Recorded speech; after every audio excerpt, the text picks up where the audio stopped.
Views and opinions expressed in this production are those of the individual and do not necessarily reflect the official policy or position of Shooters Nation or our sponsors. Information provided on this show is not a replacement for legal counsel or professional training. Listener and viewer discretion is advised. This is especially true on live shows.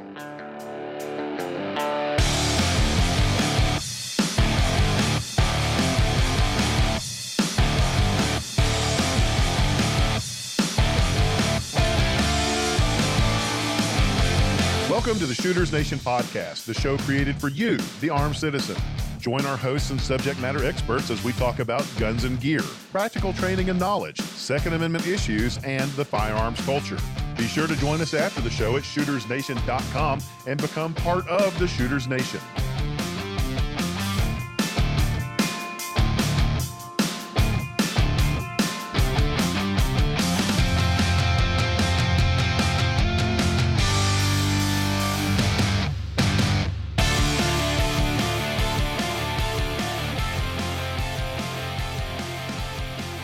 Welcome to the Shooters Nation podcast. As usual, there's a little bit of business to take care of before we get started, so let's go straight into it. First and foremost, we hope that you will subscribe to the show on iTunes, Spotify, Google Play, YouTube, or whichever outlet you use to listen. We also hope that you'll leave us a positive review on those outlets to help other people just like you find our show and become part of the Shooters Nation. We also want to remind you that you can connect with us after the show in various places on the interwebs. On Instagram, we are at Shooters Nation Radio, and you'll find us on Facebook at facebook.com/Shooters Nation. Don't forget to sign up for the Facebook Shooters Nation community while you're there. You can also find us in the latest episodes of the podcast at shootersnation.com. Be sure to sign up for the mailing list while you're there as well. Last, if you like what you're hearing, we hope that you'll consider supporting the show by becoming a Patreon patron at patreon.com/shootersnation. You can do this for as little as $2 a month, and in exchange for your kindness, our patrons often find out in advance who our guests are going to be in advance and submit questions for us to ask them on the show. Mark, I am not Ron Burgundy. I will not read everything that's on the teleprompter in front of me. You sadistic person. I love it. God, I'm not even going to read what he wrote. Guys, it's not nice. We don't want the listeners to do that to themselves, Mark. We really don't. All right. So my name is David Yancey, and I am joined by my co-host, Chief Mischief Maker, and teleprompter mangler, Mark Lancaster from Squared Away Customs in New Hampshire, and also tonight by my wife, Sandy, for reasons which will become obvious here in a few minutes. So I'm going to start first with Mark. Hello, Mark. How's it going? If I unmute myself, it would be going better. That's what you get, man. That's what I was laughing too hard. I know. I can see that on video. So yeah, it's going good. It's going good. Going really good. I've unburied myself into I had about 480 some odd emails to take care of when I got back on Monday morning, and I've been working through that all week long. And finally, I'm down to like 8. So it's a pretty good place. So I think my email at work, I've got like 8,000 that say that they're unread, and that's not entirely true. I just don't mark them as read, which is terrible. So I would lose my mind. That is a major OCD of mine. Right. It used to be mine, and then I just gave up. Part of me died inside when I was just like, to hell with it. I'll never get caught up with all this stuff. Just click on the top one, do it a Control-A, mark all as red, and be done. My boss told me to do that once before, and I did it, and now I'm back up to 8,000. So I'm terrible at it. Oh man. So it's literally been a few days. We finally saw each other in person, and we're going to talk about all that stuff here this evening on the show. But yeah, cool. Sandy, hello. Hello. So thank you for not mangling the teleprompter while I was reading the new. I mean, I didn't even think about it. So next time. We mentioned on the last episode. Oh yeah. Didn't we? Yeah. And this time I actually did it. Anybody that's ever watched the movie Anchorman knows exactly what Mark typed. So, it was, I almost read it. I almost read the thing. I looked at it. I thought, oh my God. Yeah. All right. Well, it's true. I'll read just about anything that's in front of me. All right. Well, so I guess we'll skip right into this thing because it's top of mind, and there's no possible way for me to small talk around it because everything for the past week has kind of revolved around this event. We wanted to talk about the NRA Annual Meeting, the 2019 NRAAM. So this is kind of the wrap up of that, really. And Mark, as I said, we the listeners will be excited to know, and maybe a little astounded that it hadn't happened before now, but we finally got to meet in person, which was fun. Yep. There was Friday. Friday was pretty busy for you, especially. Friday was busy for us. And then, we actually didn't get to meet up on Friday, which was kind of strange. We were like in the same building, in the same city, like, within, I don't know, a couple acres of each other, and we still didn't meet up. And It's like missed connections. like missed connections, right? It's going to be like a Craigslist, missed connections. You were the tall guy on the other side of the right. Yeah. That was tall guy, Vertex bag. That's right. We just described like half of the show. But I got to meet our buddy Jason Demo on Friday. Like, he was the first person, I think, at the first booth that we went to. And it was interesting. I didn't realize that he was, in cahoots with the guys over at Ballistic Advantage. And I saw the name. I was like, oh, I'm using one of their barrels on my 300 Blackout bill. Let's go see what they're up to. And the first dude I walk into is Jason. So that was fun. Yeah. Yeah. Did you make the connection immediately? I did. Oh, yeah. Yeah. You've seen him via video. Yeah. We've seen him by video. And I looked, I was like, oh, dude, it's Jason. And I was like, wait a minute. Did he tell me he was doing stuff with these guys? And so, yeah. Pretty neat. Yeah, he's the director of their marketing campaign now. So that's awesome. He's doing a lot with them. Yeah, that's very awesome. He treated us nicely, showed us a couple things. They've got a really smoking cool 9mm PDW that they had. And prototype, that thing was neat, really neat. That was the bad thing about NRAAM was it's a good thing that I'm somewhat responsible with my credit card, because you could have just walked out of that place destitute. It was so much cool stuff. Yeah. Yeah. Yeah. I have a dumb question. Were they actually selling guns? No. They can't sell them. Cannot sell guns. Accessories. Okay. Yeah. Yeah. Cannot sell at NRAAM. They cannot sell guns or ammunition. Okay. But they can definitely refer you to people locally to purchase from and things like that. So yeah. So I just thought about that. No, it's a fair question, and that may be one of the things that a lot of folks don't realize is that it's not like a gun show where you can actually go buy firearms. There's all the Uber drivers insisted that it was a place where you could buy guns. Is that what they thought? Really? Mm-hmm. Oh, that's interesting. Yeah, I kind of wondered what the 4 days in town, no rental car. We had probably 15, 20 Uber drivers. Yeah. Dinner to show, home from show to airport, back to airport, to restaurants, so on and so forth. So, but yeah, so many of them were like, how many guns are they selling? I'm like, they're not selling guns. Oh, well, yeah. That's not what this is about. That is probably, that's interesting. I wondered what the residents of Indianapolis thought, because, we had some encounters out on the, out on the sidewalks, going to restaurants and, in the hotel and such. And, we were armed every step of the way, and nobody ever gave us the stink eye. We didn't encounter any like hostility or F you guys, go home, or anything like that. There was a protest I heard on the street, but that was short-lived, and you didn't get a whole lot of attention from anybody, so they just went away. I saw a bigger protest on Sunday, the day I was leaving, that wasn't even gun related. Okay. Huge. Wow. Interesting. Yeah. And it was a fairly unique protest, I thought. Right. Do I want to know what regarding circumcising your baby boys? Oh, well, all right then. Yeah. That is a hot topic right now. Is it really? Yes. Do we want to talk about that on the Shooters Nation podcast, or is that no? Okay. No, just saying. Maybe another show. Right. Might. Yeah. I think we have too much to fit into this episode as it is. We probably do. All right. Well, I guess, I was trying to think of how we could do this. And so we talked a bit about NRAAM before we went. And then I did a quick special, very brief, like 10 minutes or less episode leading right up to NRAAM, encouraging people to go if they were on the fence at all about it. And obviously social media over the past week has been just burning up with news about the NRA. Mm-hmm. I don't even know where I want to start. So I guess let's do this. Let's kind of go from the outer ring and move into the center on this target. That sounds like a smart thing to do. It's logical. What'd you guys think about Indianapolis? Had you been there before or recently, or what'd you think about it as a host city? Sandy, you can go first. Well, I had never been to Indianapolis. I've never been that far north, actually, in the Midwest like that. And I was pleasantly surprised. It was much more modern city than I thought it was going to be. It's sort of like Nashville, fast forward 20 years, all the construction's done, other than road work, which will never, ever end in any city anywhere. But I thought it was really nice. It was clean. Yeah. And like you said, everybody was really welcoming. We didn't run into any, the restaurants and the hotels and everything. Everybody was really nice.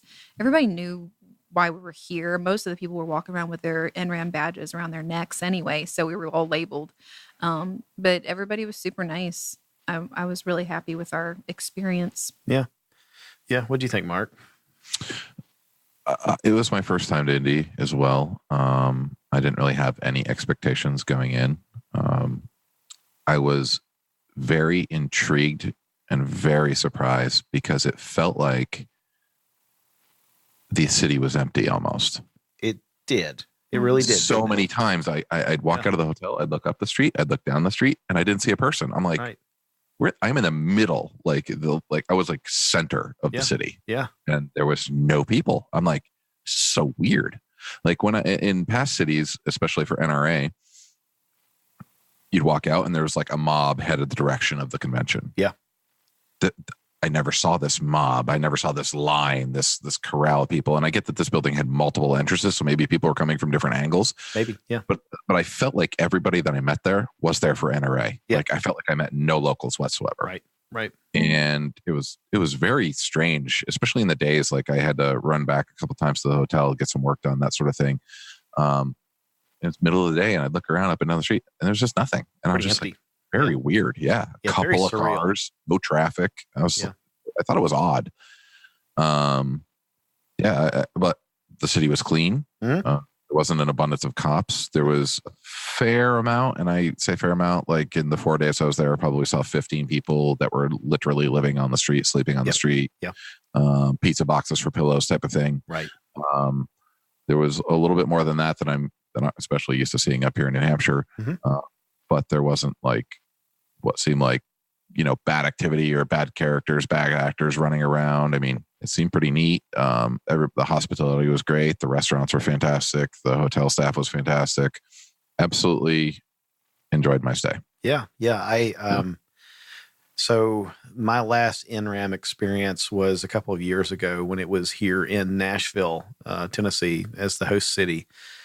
And it was maybe different then. So let me think about Indianapolis. I agree. It was very surreal. I'm glad you mentioned that about how empty things seemed outside, because I noticed that too. And it was just kind of a surreal feeling. It's like, wow, where are all the people? Now, one of the things that maybe contributed to that for us, Indianapolis has got this really cool thing where the city government seems to have incentivized like hotels and businesses near the convention center to connect their buildings to one another with skywalks. And they called it this, I think it's called the Skywalk, the Indianapolis Skywalk. Mm-hmm. And so I looked online, I think it's like 12 different hotels and buildings are interconnected with these skywalks, generally like off the second floor or the third floor. So it's above the city streets and above the sidewalks. And that's how we got to and from the convention every day. Like we didn't step outside. Unless it was to go get We went to lunch. one restaurant down on the main street, but otherwise we really didn't see daylight. We stayed inside of the Skywalk, which was really, really nice, especially since the first day it was pouring down rain the whole time. Yeah. And it was really cold in the city. Like they have a lot of tall buildings, and so it's kind of like New York, where it's a lot colder on the ground than the weather says. The sun doesn't get down into that very well. And the wind shoots through those like tunnels. It's like it's very windy in the street. Yeah, it was. The homeless folks that we encountered them inside the Skywalk, actually, like in some of the buildings. Not like in the Skywalk itself, but in the buildings. They were. Well, I mean, absolutely they were, because there's like little, rest areas all through the Skywalk. There's little benches and things, and I guess you're right. We passed at least 5 in one day. Well, and that's the crazy thing, right? Until you pointed it out, I mean, you would have thought that they were just people that were they were there. Super nice. Like they either just nodded their head at you, or they said, "Hey, hello, how you doing?" Or they were pretty clean. It wasn't, it wasn't scary. I mean, we were the kids, so it wasn't like walk faster, honey. It was just kind of, No, I saw one of them actually helping provide directions to some of the NRAM attendees that were walking through there as an elderly couple. And, one of the homeless folks, transients, whatever you want to call them, was, oh, hey, here's how you go. You want to go down this hallway? You want to hang a left, whatever. And, that's completely 180 degrees opposite of what I'm used to seeing in Nashville. Nashville actually has a very big homeless problem. And I don't know if it's because of, temperate climate or what, but, we have a problem here. And they tend to be very aggressive They can be. panhandlers. They will absolutely come at you Yeah. and ask for things. Yeah. Yeah. It's kind of disconcerting. It'll be interesting to see how we do with that at NRAM 2020, because the show's coming, the conference, the show is all coming back to Nashville next year. So I'm looking forward to that for a variety of reasons, but at the same time, it's going to be interesting. It'll be the second time that's been hosted in the Music City Center, which is a really nice new facility. But we don't Is have. it like a one room thing, or is it going to be multiple rooms? It would be kind of very similar to Indy, where you have a very large exhibit hall that's all pretty much under one roof, and then there are a lot of meeting rooms and other things off on the perimeter in the hallways. So very similar to that. Yeah, I strive for the show that's in one room. Yeah. You know what I mean? Like I can't stand it when it's multiple rooms because the numbering system gets jacked up and Right. it gets frustrating. I know like Orlando has one room that's like, man, I think it's almost a mile long. This one room. Yeah. You know what I mean? They You do. can fit every single booth of SHOT Show in one room.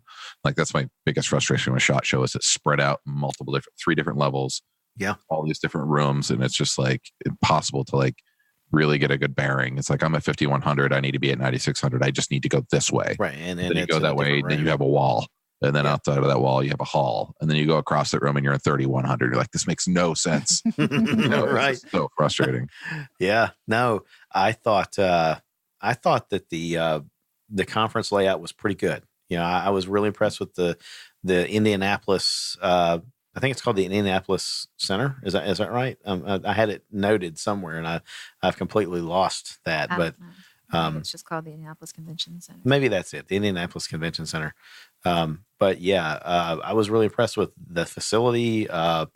Sandy, you made a comment about the workers there the other day to me. It was a very well organized. The actual workers at the convention center, the ones that were sort of the redcoats. like the ushers basically. They did a really good job. They had just one door open, so everybody had to walk past an usher. That way they can make sure everybody had their name badges on and were supposed to be there, were registered.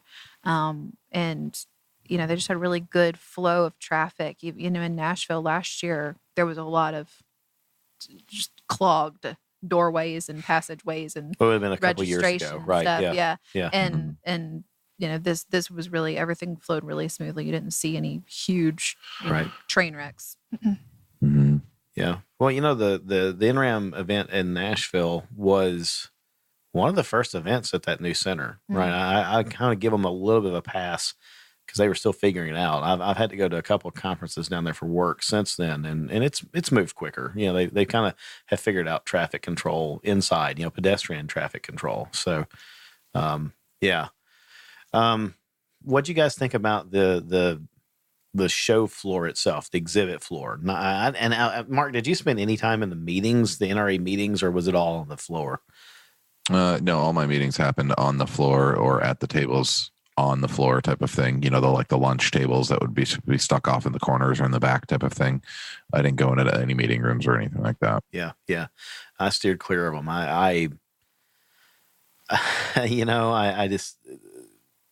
We've got to talk about that at some point in the episode. I don't really want to talk about it yet because there's a bit of a kind of a downer on the subject. But the politics of the NRA organization, their internal politics, the struggles they're having right now made me not want to go to any of those sessions. Mm-hmm. I was there to have a good time and enjoy myself and see the industry and meet folks that we've talked to on the podcast and things like that. And so I steered clear of them. I stayed on the show floor. Yeah. I thought the show floor, the traffic, the way that they were smart. They organized the booths in such a way that, they kept they interspersed the big, heavy, busy booths with a lot of smaller booths in between to keep traffic flowing smoothly, pedestrians traffic. So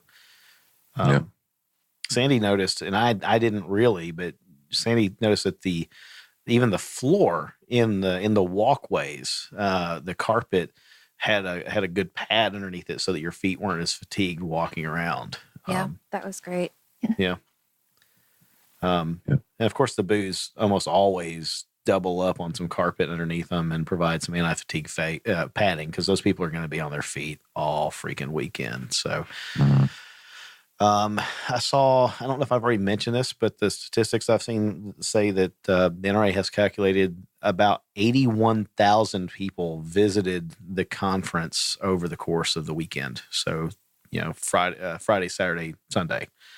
I didn't go back on Sunday. Did you, Mark? Or no? Yeah.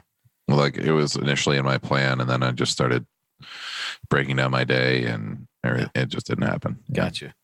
Yeah. So we went in on Thursday. Well, that was an adventure. We went on Thursday evening. We walked over after we arrived in Indianapolis and got checked into the hotel, and we went over to take advantage of the pre-registration and pick up our press passes. And that was if I'm going to ding the NRA on anything procedurally, that's it, right? So we get there, and I think they said that the showroom floor alone was 15 acres worth of display. So this is a massive convention center, and we walked in to the main entrance, or one of the main entrances where they were doing registration, and asked, "Hey, we're here to pick up press passes." And the first reaction was, "What are you talking about? Press passes? What is?" That's like media press. We're here to cover things in the show. Oh, okay. Well, you need to walk, all the way down to the other end of the convention center, and they'll have the I don't know what they say, the media office or the press office or something down there. So we went down there, and it was about a 10-minute walk. Yeah. Found somebody, asked where the press office is, and they said, "What are you looking for?" "Well, we need to get our media badges, our press badges to attend." "Oh, well, so you need to turn around. You need to go back to and basically it pointed us back to the complete opposite end of the convention center. It's like, well, we just came from there. They told us here. No, it's down there. You need to go down there, and it's down near a stage or something. So we turn around and we walked back, and we went all the way back to the other end and asked again. We were redirected. Actually, we went to a different area, but we told them we were redirected here to pick up our media badge. No.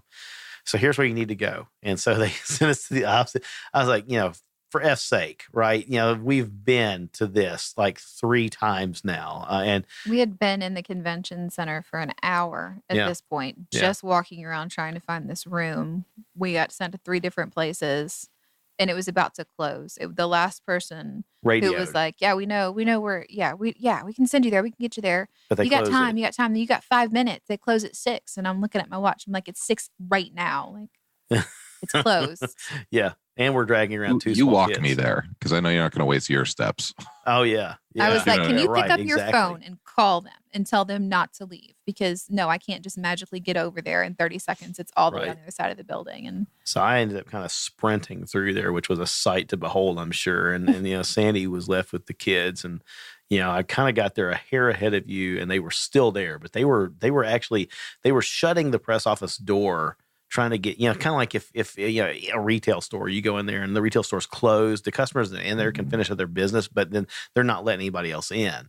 And most of the check-in staff was leaving. Right. There was like 3 or 4 people on their way out that said, NRA staff on their badge. And I was like, so we got in there and told them, "Hey, we've been all over this place. Please tell me this is the right office." And it was. And they took care of us, and that was nice. And the lady, she was sweet. She said, I've heard this from other people, so we're definitely going to work on this tomorrow. And then what was funny, Mark, was that they printed out my name badge, and it was David Yancey, Shooters Nation. And then they printed out Sandy's name badge, and it said David Yancey, Sandy Nation. Did you save it? Yes, she did. She saved it for us. That's She's like, I'm just awesome. going to keep this So the thing. second time in a week that Anchorman has been referenced, as she's sitting there laughing herself, she goes, "Oh my God, I said it. And we're sitting here talking, and I just typed exactly what you said." And I was like, "Yeah, have you ever seen the movie Anchorman?" She's like, "Oh my God, I just finished watching. It's my favorite movie." I was like, "Yep, you know he'll read anything." And she's off the teleprompter. That's totally me. It's like, yeah, thanks. So That's funny. Sandy has kept it, and I said, that's it. You're printing out a right one, and we're going to cover that up. But she kept it, and so yeah, Hanging on the office on the wall. yeah. Sandy Nation is Sandy Nation. Yeah. Yeah. Sandy Next Nation. podcast. yeah. It was my name as a member of Sandy Nation. So whatever. But and then I guess so that was that day. And then Friday was the actual day of the show. We went in, and the first person I ran into was, how they say like never meet your idols. I ran into, and he's not like one of my idols, but I really like the guy a lot. I got a lot of respect for him. Not Voda. I would have let him autograph my left butt cheek, perhaps, but it was Voda Consulting. Sandy's not in on this joke. She has no idea. I will introduce you to Voda Consulting after this. I don't know that I want to. It's life changing. You will never Get on that rabbit hole. You will never shoot the same way at the range again. But I ran into Adam Kraut, and again, I've got a lot of respect for him. I followed him on social media for a while. He's been like one of my favorite SMEs on other podcasts, and I like yelled at him from across the room. I was like, Adam, and he turned around. And I walked over, and the first thought that came to my mind as I'm talking, words are coming out of my mouth. My hand's extended to shake his hand, and I'm almost about to say, "Hey, you don't know me from no, that's your name. I'm not going to say that." So, like, hey, man, my name's David Yancey, Shooters Nation podcast. You're kind of like a hero of mine. Do you have any of the vote Kraut buttons to put on your shirt or on your backpack straps or whatever? And he's like, no, I don't have any of those. It's kind of like over. I'm not doing that now. I'm out of that. And I mean, you could tell that a lot was weighing on his mind, and he just seems sad. He was a sad puppy. He was sad, and I felt bad about that. And so I don't know if Adam just wanted to give him a hug. Right. I almost wanted to, but then it's like, well, that's probably really crossing the line. Weird. Yeah. But. Yeah. So, but no, I mean, it was, I don't know if he listens to the show or not, but Mark, you could tell that the him running for a board seat has taken a toll on his sanity, maybe a little bit. And, well, you can only give it your all and fail so many times before it starts chipping away at your core. Right, and it's not even that I feel like not that he failed, but like no, he didn't fail. No. The board of directors and the establishment failed him, right? And it just sucks. And so he feels cheated. He's got to feel that way. But I hated that, for him, and he was super nice. He chatted for a few minutes. Shared some of his thoughts. I'm not going to repeat on the podcast, because I mean, again, he kind of seems kind of sad at the moment, but super cool dude. He gave me one of his "The Enemy Within" stickers, and I spent the entire weekend thinking, where can I put this thing on my badge or something else that won't get me thrown out of the conference? But anyway, Adam, if you listen, hey, we like you, man. And so. Maybe one of these days we'll see you where you belong on the board of directors. But thanks for doing what you've done. I think the industry at large, the what I hear it referred to as the 40-something-year-old white gun nerds, which I'm part of. He was instrumental in getting people to pay attention to the issues. So yeah, that was my celebrity experience, I guess, at the show. I can't think. I didn't run into any I didn't run into Chuck Norris or anything, even though he was there. So I lived to tell that. Otherwise, we did see the signs and the line. There was a line started like hours and hours before his. The line was basically from Indy all the way to New Hampshire to see Chuck Norris. Right, it was insane. Yeah, it was pretty wild. So, I probably would have waited in line if it was Walker, Texas Ranger. But right, exactly. Yeah, I need you in character for this, dude. So, man, we met some folks that are very instrumental in furthering the cause online and on social media. in the show, and hopefully we're going to have some of these folks on the show with us soon, in the future, in the weeks ahead. I don't want to like spill names or anything because that's kind of putting them on the spot. We haven't completely firmed up all the details yet, but I feel pretty good about a few of them. Yeah. Mark, did you see any celebrity people? Yeah, that's what I was going to ask. So I guess I should shut up and let you guys talk. Yeah, celebrities. I mean, I didn't. I shook hands with Trump Jr. Oh, that's cool. Yeah. Very cool. Our friend Robin got a picture with him. I'm not a big get a picture with your celebrity friend type of guy. Like, right. I don't know. I just try not to do that. I always feel like it puts him in an awkward position, and I understand like he does it for a living, basically. Mm-hmm. You know what I mean? But just like I don't necessarily need that from him. Just thanks for what you're doing. Shake your hand and move on. Right. I just happened to be at the Ballistic Advantage booth when they rolled in Kimberly Guilfoyle. Oh, cool. Right. Trump Jr. Yeah. His Secret Service element. And so yeah, he was probably the biggest person that I yeah, legit. Right. And then, I met a bunch of, business owners that I hadn't met prior, which was nice. I actually finally met Clint Hansen from Ballistic Advantage. He's the owner cool. of Ballistic Advantage. Right. There's a funny story there, but met him on the floor and chatted with him a little bit about their products and appreciating what they do. And they're, some of the finest barrels in the AR market, as far as I'm concerned, and amazing price points, fantastic customer service. I had one issue in many, many barrel sales, and I escalated right to Clint because I had his, and I was like, this is a problem and it's not being taken care of on your side of things. And he handled it within minutes himself personally. And I'm just like, that says a lot for a business owner on a business that size. Yeah. And then, so I met him the first day, and then on Saturday night, we ended up going to a get together from the guys at Deadfoot Arms. Oh, cool. Right. Deadfoot does like those braces and the fold. They're part of the, the gang involved in the Fold AR, and they do a lot of really cool stuff. And they're, the owner of Deadfoot had gotten married. So they threw kind of like an industry bachelor party, so to say, right, with a bunch of industry guys standing around, drinking bourbons and nice. Yesing, you know what I mean? And, right. And a couple bourbons in, a friend of mine, Nick from Zev, and Clint thought it would be a good idea to arm wrestle on the bar. Oh my God. And these guys both have biceps the size of my thighs, you know what I mean? Right. But they're shorter, they're not short guys, but they're not tall like I am. And I nudged Robin. I was like, one thing I can do really well is arm wrestle. I have like huge leverage advantages, right? Yeah. So I have like a wingspan that's like 6'9" from fingertip to fingertip. Right.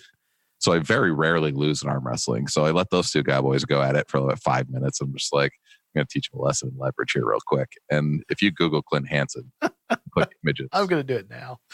Yeah. And you'll see he's on the second image in the red tank top. Okay. He is far from a slouch. He is good Lord.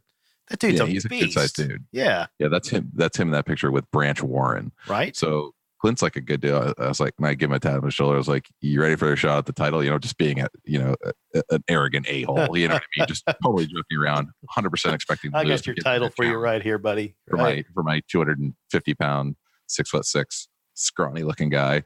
And, like I haven't been in a gym in probably 5 years. Like I haven't lifted free weights in like a long time. You know what I mean?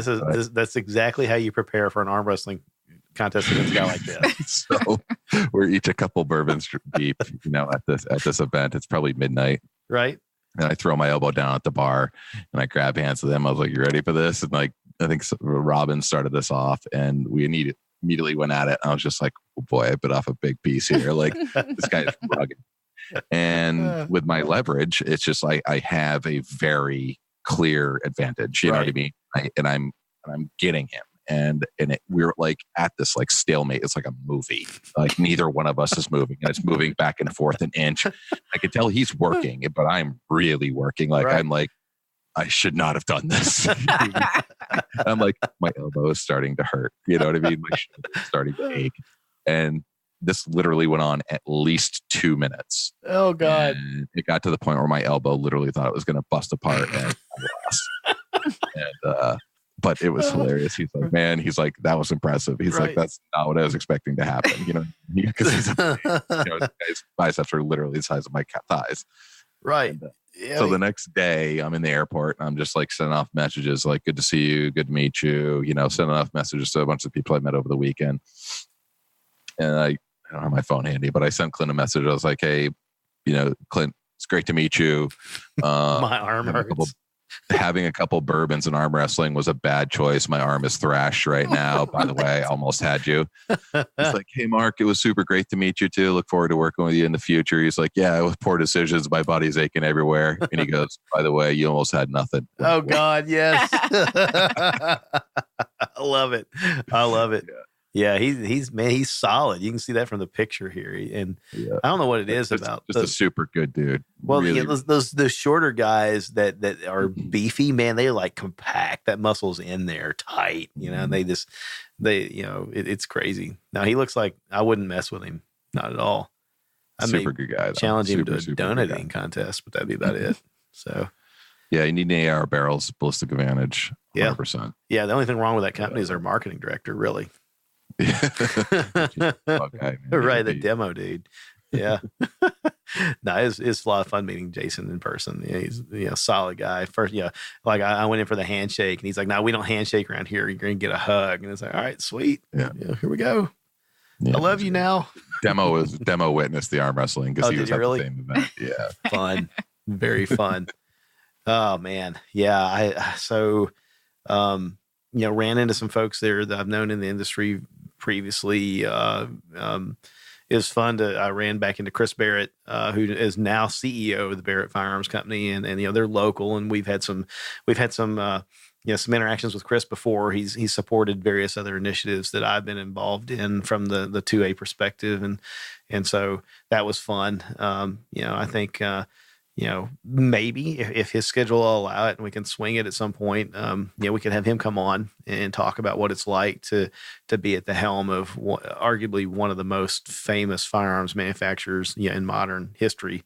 Definitely an iconic, rifle, and they're doing other cool things over there. So, not trying to put him on the spot, but I'm looking forward to that if we can make it work. And really, that's just kind of the agreement was, if we can make it work, let's do it. It'd be fun to catch up.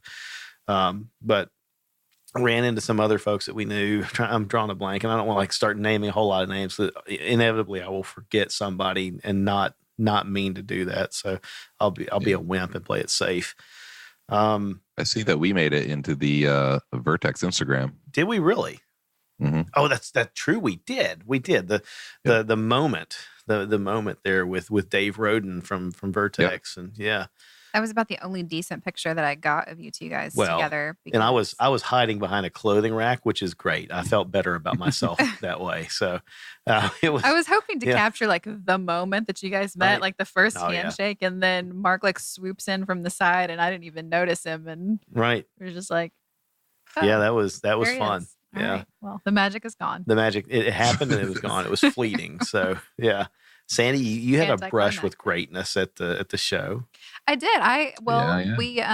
We breezed past Dana Lash, which was just sort of interesting because she was wearing 3-inch heels, and she was power walking like a mad woman. I mean, she was hoofing it. Yeah. And she had a pretty large security team around her. Yeah, she was late for the board of directors meeting or something. No, it was that Ring the Freedom. The Ring of Freedom meeting. Yeah. The thing they rang the bell 47 times, and that was really annoying first thing in the morning. But anyway, so we got to we just laid eyes on her. She was on her way.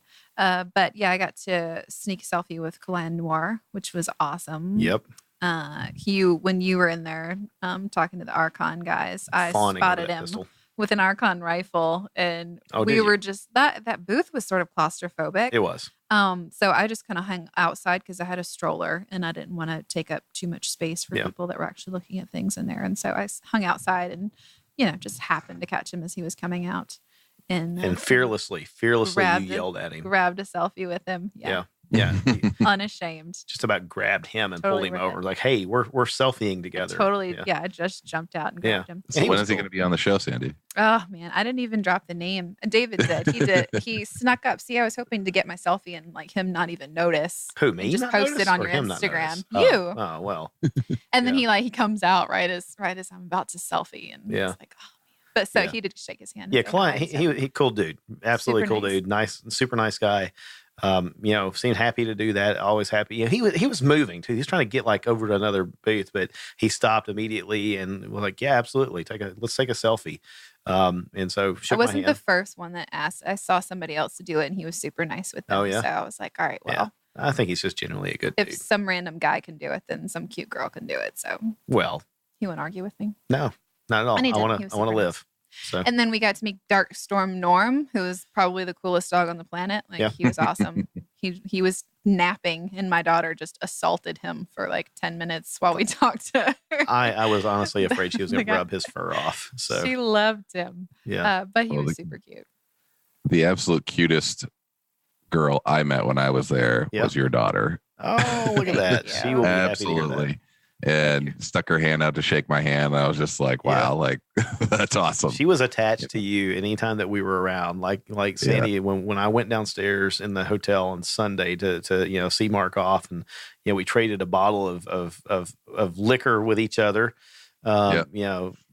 Our daughter just wanted to like go sit over on the couch next to him and talk to him, and then just She's your new best friend. yeah, She's- absolutely.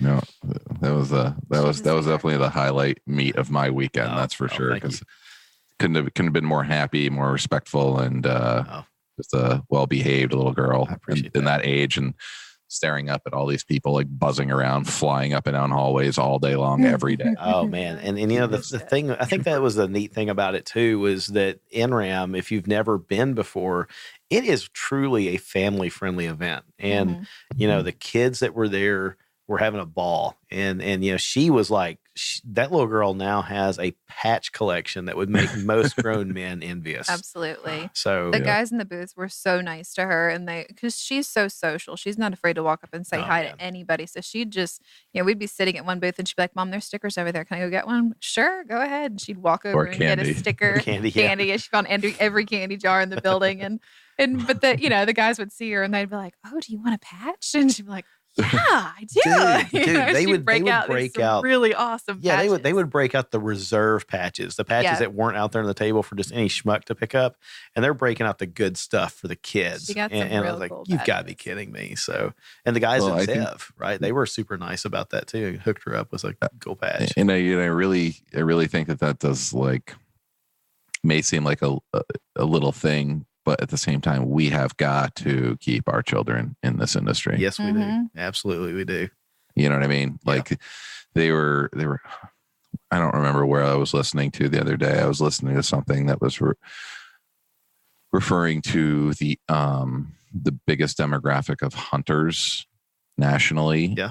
Is like in their 50s at this point. Oh man, Mm. that's kind of sad, right? Like You want it to be that's younger. where was I listening to this? It was whoever it was solid. You know what I mean? It was good data. And I was just like, I would never question who this was coming from. Right. And it's like, the average gun owner is this age, and there's this percentage of gun owners in the country. And the one that struck me the most, I thought the average hunter in the country was like 54 to 62 or something like that. Yeah.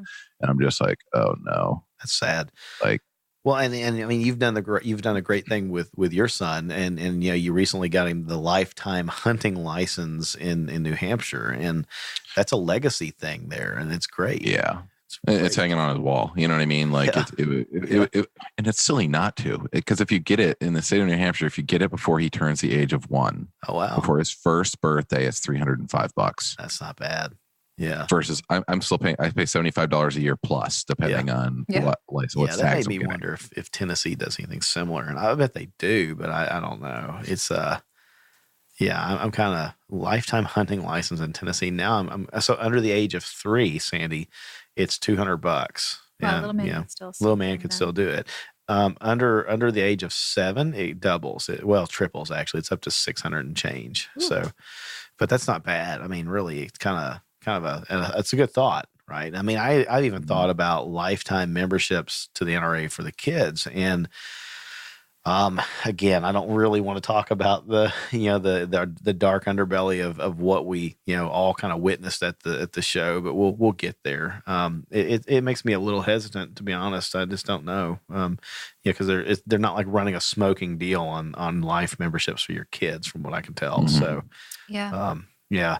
So Dark Storm Industries, Dark Storm Norm, that was fun. That was good. Those guys were really interesting to talk to. They were. And I think again, I really just hate to mention names because I don't want to put any of these folks on the spot, but they kind of expressed interest in coming on and talking to us.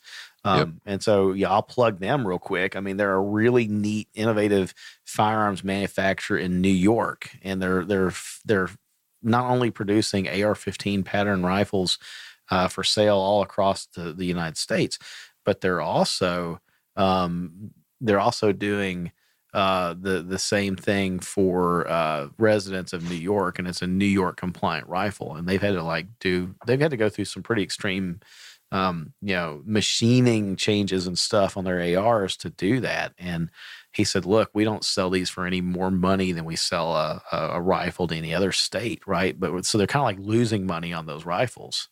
Yeah, because they're a lot harder to assemble too, he said. Yeah, absolutely. It's the one that has the fixed magazine. The magazine essentially. Yeah. The gun is milled, so the magazine cannot be removed. Exactly that. Yeah. And so, they're losing money on that, but they're doing it because they want to keep those rifles in people's hands in New York. And it's a bit of a defiant middle finger back at the government. I love that. God, I love that. It was that conversation that Zeke had the Norm sticker. Oh, he did. Yeah. Throwing it, and I'd pick it up and I'd hand it back to him. Yeah. And a few seconds went by and he looked at me and he's like, throw it again. And I'm just like, that kid's a mess. Started the game. Yeah. That kid is a mess. About 10 times. Man, I would have done it 1,000 more if you had. Yeah, I was really proud of my kids, and I'll humble brag just for a second. But I mean, they were troopers. Sandy, you were a trooper. Letting me drag you guys all over, 15 acres of exhibits in Indianapolis for our, kind of like our vacation. That's a great thing. My daughter kept referring to, oh, we're on vacation. I'm like, man, I'm glad you think everybody. That. Yeah, we're on vacation. Yeah, we're on vacation. It was fun, but I was glad to see it, and hopefully things work out, and you and your family get to come down to Nashville next year, and that'll be fun. Mm-hmm. So it'd be great to do that with you guys. So, I'm trying to think the other thing that really stood out to me as far as like celebrity stuff at the show, other than names that I just don't want to put people on the spot, but the dogs, right? So there was a yellow lab at one of the booths, and like the adults would walk by and scratch him on the head or pet him on the head, and he was cool with that. But when a kid walked by, he was up on all fours, and the tail was knocking stuff off the table, wagging back and forth. He was obviously a very well trained hunting dog, and his eyes were on his master until a child walked by. And as soon as I parked the stroller next to him, he just lost it. He was just puppy, he was licking all over him. Yeah, sniffing and licking. They didn't want to leave. They would have been happy. Oh, and it was funny. He's knocking stuff off the table and with his tail just wagging, just extremely from left to right. And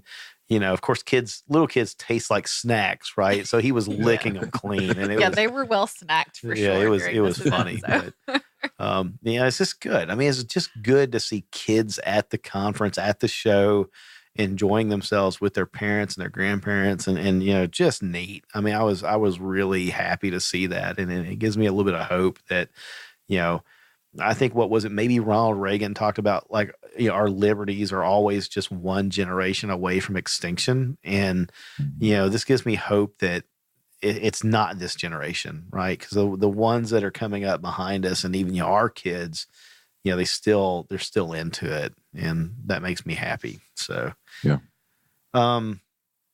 Any exhibits? Another one that always stands out to me is how tall Hickok 45 is. That dude's a tree. He's got to be a tree, like part tree. I'm 6'6", and when he walks by me, I'm like looking up at him. Oh my goodness! Well, him and his son both, man, they're giants. Yeah, they're both. So, yeah, they're local here somewhere, like kind of north of town. So, occasionally they'll do events at local Nashville area gun shops, and I've seen him once in person, and it's kind of like looking up at a skyscraper and hoping the clouds part enough for you to see the top of it, right? So he's a big man, and I think a retired school teacher, if I'm not completely mistaken. So that's correct. Yeah. So neat guy. Any exhibits there that just jumped out at you? Like, I guess, can you think of like favorite products that you saw, Mark? full disclosure, I thought it was a little stale on new, exciting things.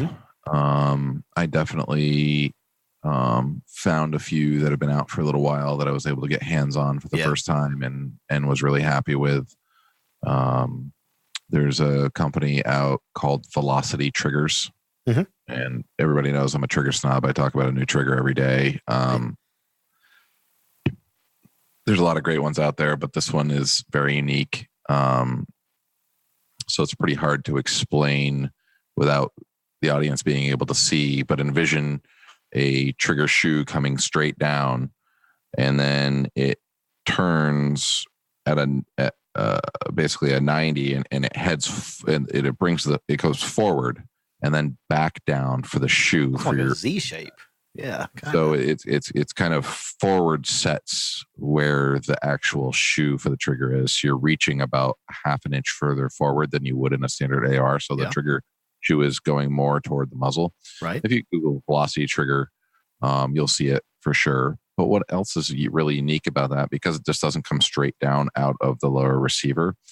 There is an Allen screw underneath it, and you loosen that Allen screw and you can rotate the trigger on its axis. Oh, so you can accommodate for your... So where your finger comes in, you rotate it, you're pulling. It's super unique. Nothing like it out there. Yeah, very ergonomic. And it seems weird, but you only move it about 8 degrees, 9 degrees, somewhere in there. And you find the sweet spot of where your finger is going to lie. And that's where you tighten that Allen key. And it literally feels like it's made for you. That makes perfect sense. Well, I mean, when you think about handgun grip, a lot of times, people shoot poorly because they're getting too much finger on the trigger or not enough or whatever. Right. So what you're describing solves that. So yeah. So I'm talking to the guy. His name was Tom. Super great guy. Talked to him for probably 30 minutes. Really happy with the product. It felt really well. I ended up buying one from him. Of course, right? Yeah, absolutely. Come to find out, Tom worked for Timney for 25 years. Oh, well, there you go. Cool. Yeah. And is very well versed in trigger ergonomics and so on and so forth. After that, he went to Knight muzzleloaders. Okay. And he designed all of the triggers for Knight muzzleloaders for 10 years. Very cool. Then he proceeded to tell me that his brother is the owner and founder of Timney. Okay. So it's a family of triggers. So it's their email is info@velocitytriggers.com. Velocitytriggers.com is their website. Tom is the president of the company, who was the only man manning his booth. Wow, he was the only one there. That's pretty awesome. Pretty fantastic. And it's a drop-in trigger, so it's an easy install. It's a dry trigger, so no lubrication. I already put it in the gun. Feels fantastic. Corey takes some dry fire with it, and he was just like, man, it feels so weird, but yet so perfect. Right. You know what I mean? It's pretty unique. That's interesting. It's the MPC. Is that what it is? The Velocity MPC? Yes, the Velocity Trigger MPC. Yep. Very cool. Yeah, I thought that also the Hyperfire trigger that you showed me at the booth at their booth, Hyperfire really Eclipse, cool. And I have that in my go-to rifle right now. Yeah. And it's going to be a long summer of playing with both of them before I make a choice as to what's going to be in my go-to gun. But right now, I mean, I've been a Geisley guy. I've had Geisley triggers. I've had Elfman tactical triggers. I've had Timney triggers. I've had a lot of the top triggers. And right now, and it's really hard not to claim the Geisley SSAE as being like the best trigger on the market for your AR rifle. And I love that trigger to death. But man, that Hyperfire is fast and it's neat and it's clean. I have not fired a gun with this Velocity trigger yet, just dry fire, but it feels really good too. So it's going to be a trigger off for the AR platform for me all summer long. This is cool though. We're living in a really good era for accessories like this because, for the past few years, the AR-15 market had kind of just stagnated. I mean, after the Newtown, Connecticut shootings, it kind of, the market boomed and then it died off. And, it seemed like for the longest time, the industry was in a race for the bottom. Who can sell the cheapest AR? And, Yeah. there's no future in that. But now you're seeing these companies come to market with cool stuff like these triggers and pistol caliber carbines and folding ARs that break a half, right at the barrel nut and at the capsule nut, pardon me, on the stock and all that stuff. And it's just great. So, it's really neat to see what the industry has done to adapt and improvise and resurrect itself. So very cool. Yeah. Very cool. Sandy, Yeah. did you see anything that was like super awesome, exciting product wise? I think the coolest thing that I saw was that NRA. Is it NRA? Oh yeah, the NRA. Yeah, NRA arms. So, like you're talking about ergonomics, and we talked about this in some of the women's episodes with the difficulties for women concealing the guns. Yeah. And they did exactly what I have said several times, and they just shaved off some of the corners. Yeah, the N1 pistol. Yeah, they just made some of them 45-degree angles instead of 90-degree angles, and it makes so much difference when you put that on your body with how visible it is. And it felt great in the hand, and that thing was really cool. It was a fun little gun. Yeah, we might be able to get those guys on the show as well in the future, Mark. And for the folks that haven't seen it, go Google the NRA N1. I'll try to put it in the show notes, and you can click from there. But I was very transparent with them. My first statement was, wow, this thing looks a lot like a SIG P365. You can't ignore that. And pardon me, they said that, it's kind of like, function leads form or form follows function, that kind of thing. And they said that, they have been developing theirs for about 6 years, and they finally came to market with it. And so the form factor, the general shape and everything else, kind of similar, but the big difference is it's a hammer fired pistol instead of a striker fired. So it's a lot easier for people with diminished wrist strength. Women, often have trouble with the heavy recoil spring assemblies in striker fired guns, especially to, manipulate the slides and stuff. Sandy, you had that problem, when you first started shooting.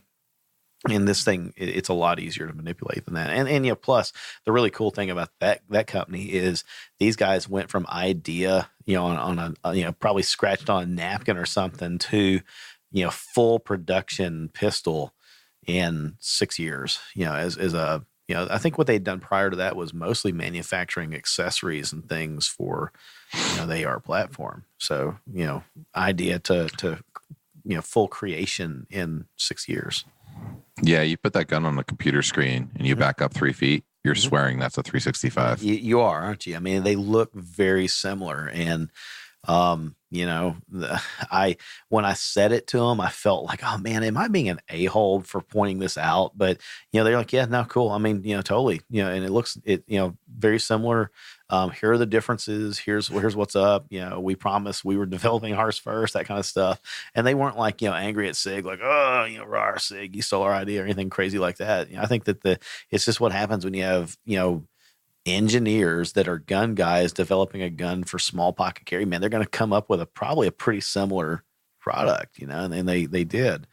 Yeah, I mean, I think that speaks to how well the product is made, considering it's an independent company that, is new and first product to market. It's pretty cool that they came up with something so I'm going to ask them if we have them on the show, but that when they saw the 365 come out, they were like, "Oh, you've got to be kidding me!" Right? I mean, kind of looked a lot like theirs, and So the other interesting thing about that one, Mark, is that gun uses Glock 43 pattern sights. So rather than like create a new dovetail or use some vague unknown sight pattern, if you buy a set of sights for a Glock 43 or 48. It'll fit the NRA arms in one. So the funny thing is the dovetail is the same on all Glocks. It's just the width. Oh, yeah. Okay. I have Heine's off a 19 on my 43. Do you? I didn't even know that you had a 43. So there you go. Yeah. Well, yeah. There you go. Now we know. It's a shot, a holster gun. Sure, right. It test fits every day. Sometimes when I was at a funeral a few weeks ago in a suit, you know what I mean? I'll put it in a tuckable kilo, because it's very, very slim. Very low profile. Yeah. Carrying a 17 with a light and everything is just not really realistic in a suit. Right. I had to go suit shopping this past week, and the poor girl, I said, I need a little bit of extra room in the waist, and she's like, well, we can actually, we can take it up. And I'm like, no, I need a little extra room in there. I need like an inch to maybe 2 inches. And she looked at me like, what is wrong with you? And I said, sometimes I'm going to carry a gun. And she's, oh, okay. And it is like, that was it. There was nothing, no question, no anything else. Just, oh, okay. So I don't know what she thought. She probably didn't want to ask. Right. So I don't think she thought very much at all. Oh, that's not nice. That's not nice. You're probably right, but that's not nice. We listened to other conversations that she was having, and there wasn't a lot going on. She was very concerned about getting her lunch break. She was very concerned about that. So, golly, man, that's dark. We've just completely train wreck. Poor girl. So trying to think. Anything else? What about Dark Alley Denim? Sandy? So Dark Alley, I was going to mention them. Yeah. They're our Instagram friends, and their product is really cool. A very interesting concept to have built-in pockets, basically in a pair of jeans for women. With retainment straps. Some guys could wear them too. Yeah. But yeah, it has a nice little retainer strap to keep it in. A little bit of lining, padding, so that it doesn't wear on your clothes, which is a problem for women because our fabrics are so thin. Any sharp, pointy things will just cut right through. A pair of jeans. So it was a really cool product, and if they were longer, I would probably own a pair right now. But well, I have the same problem with Mark as being really tall. They don't make women's clothes. Yeah, I don't have that problem. I'm not tall. But yeah, no, I mean, for an average woman or a petite woman, these would be really, really cool jeans. Right. Yeah. No, so shout out to Joelle Oram and crew over at Dark Alley Denim. Mark, they were one of the ones that responded to us on social media, on Instagram, when we're like, hey, we're going to be there. Tell us if you're there. We'll swing by. We'll see you, cool. Whatever else. And so, she did, and she's followed up with us a couple times since in an email. So it's just so nice, super nice, really, really cool to see a woman start to carry, realize there's a product missing in the market, and go, hey, I can make that. I can do it right. And she did. She did it really well. And it's really cool. And I look forward to seeing what else they come up with. Because I'm sure this is just step one for them. They're going to have some other cool stuff. Yep. Can Concealment was there, and their booth was so covered up that I couldn't even get to it. Which is a good thing which for just them. Really makes me happy, because there were so many women at that booth getting fitted and, looking for ways to carry their guns, which was just, I really like to see that. Right. I would also have liked to have got my hands on one of their thigh holsters, because I sort of wanted to see it in person. But it was really fun to see the activity around that booth. And honestly, that was one of the busiest booths in the convention center consistently. Like every time we circled back past that, there was still a crowd at that we booth. couldn't get close to it. We also met Jason Taylor from Dean Adams. They do women's concealment, gear and stuff. And I was super excited to get my hands on that, because Noelle had mentioned that to us in our episode with her. Yep.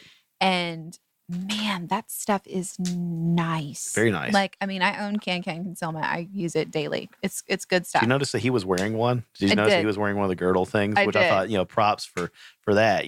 Dude's totally wearing the girdle holster there on the show to show that men can do this too. But yeah, they do that. Well, they call it the sport belt, but they do have a men's, and it's it's made for like exercising, like for joggers and stuff when you're not wearing a belt. Yeah, and you want to carry. So yeah, but their stuff is so nice, and there's so many little details, and I hope that we can get her on the show. Yeah, to talk more about it. And but man, that is a finely made product. Mark, I had to twist her arm until I was just go buy it, and she's like, no, I won't do it. And then I went and spent money, That was well after you had already bought 2 triggers. Thank you. Indeed, I did. Yeah. So yeah, anything else you want to throw in there while you're critiquing my spending? No. Can I critique a product though? No, sure. Are we going to do a whole segment on what we didn't like at NRAAM, or can I throw one in there? I don't know. You want to throw one in there right now? I was not impressed with Archon. I know that's something that both of you guys are really excited about getting your hands on, and it's like a really buzzy, cool product right now. Yeah. But it was very bulky, and it was top heavy, and it's really, I mean, it's hard to feel the balance of a gun without a magazine in it, but it did not feel good in my hand. Really? It did not. Huh, I'm sad. It felt good to me. It felt like a inflated Glock. No.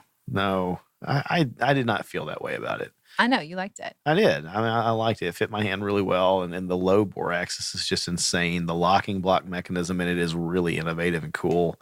Had a good I couldn't time. get my hand high up on the back strap. That's insane because that thing is like you can do nothing but get your hand up high on that. What were you doing? My hand did not fit that gun. Well, this is about the same time that Calayan Noir distracted you. So not true. I had already gotten my selfie before you put that gun in my hand. Thank you very much.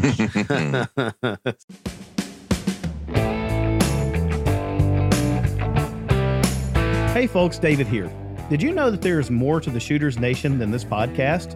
Mark and I are working hard to knit together a community of well-informed, responsibly armed citizens who are well prepared to face the worst days of their lives. We would like to invite you to join us and the other listeners on our various social media outlets and become an active part of the Shooters Nation community. You can find us on Instagram as @ShootersNationRadio. And if Facebook is your thing, you can find us there at facebook.com/ShootersNation. While you're there, be sure to click on the link to join our Facebook Shooters Nation community. And as always, you can head over to shootersnation.com for more listener resources.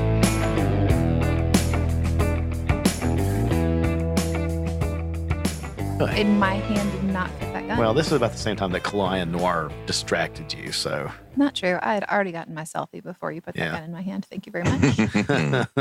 So I liked it. It's neat. I had fun talking to one of the guys there at the booth. I've names skipping my memory right now, but dude, young guy standing there, beard. We chatted about the Archon for a while, and then I think they kind of intimated that an optics ready version of that is probably in the works. That's going to be interesting because there's not a lot of material on the top of that slide.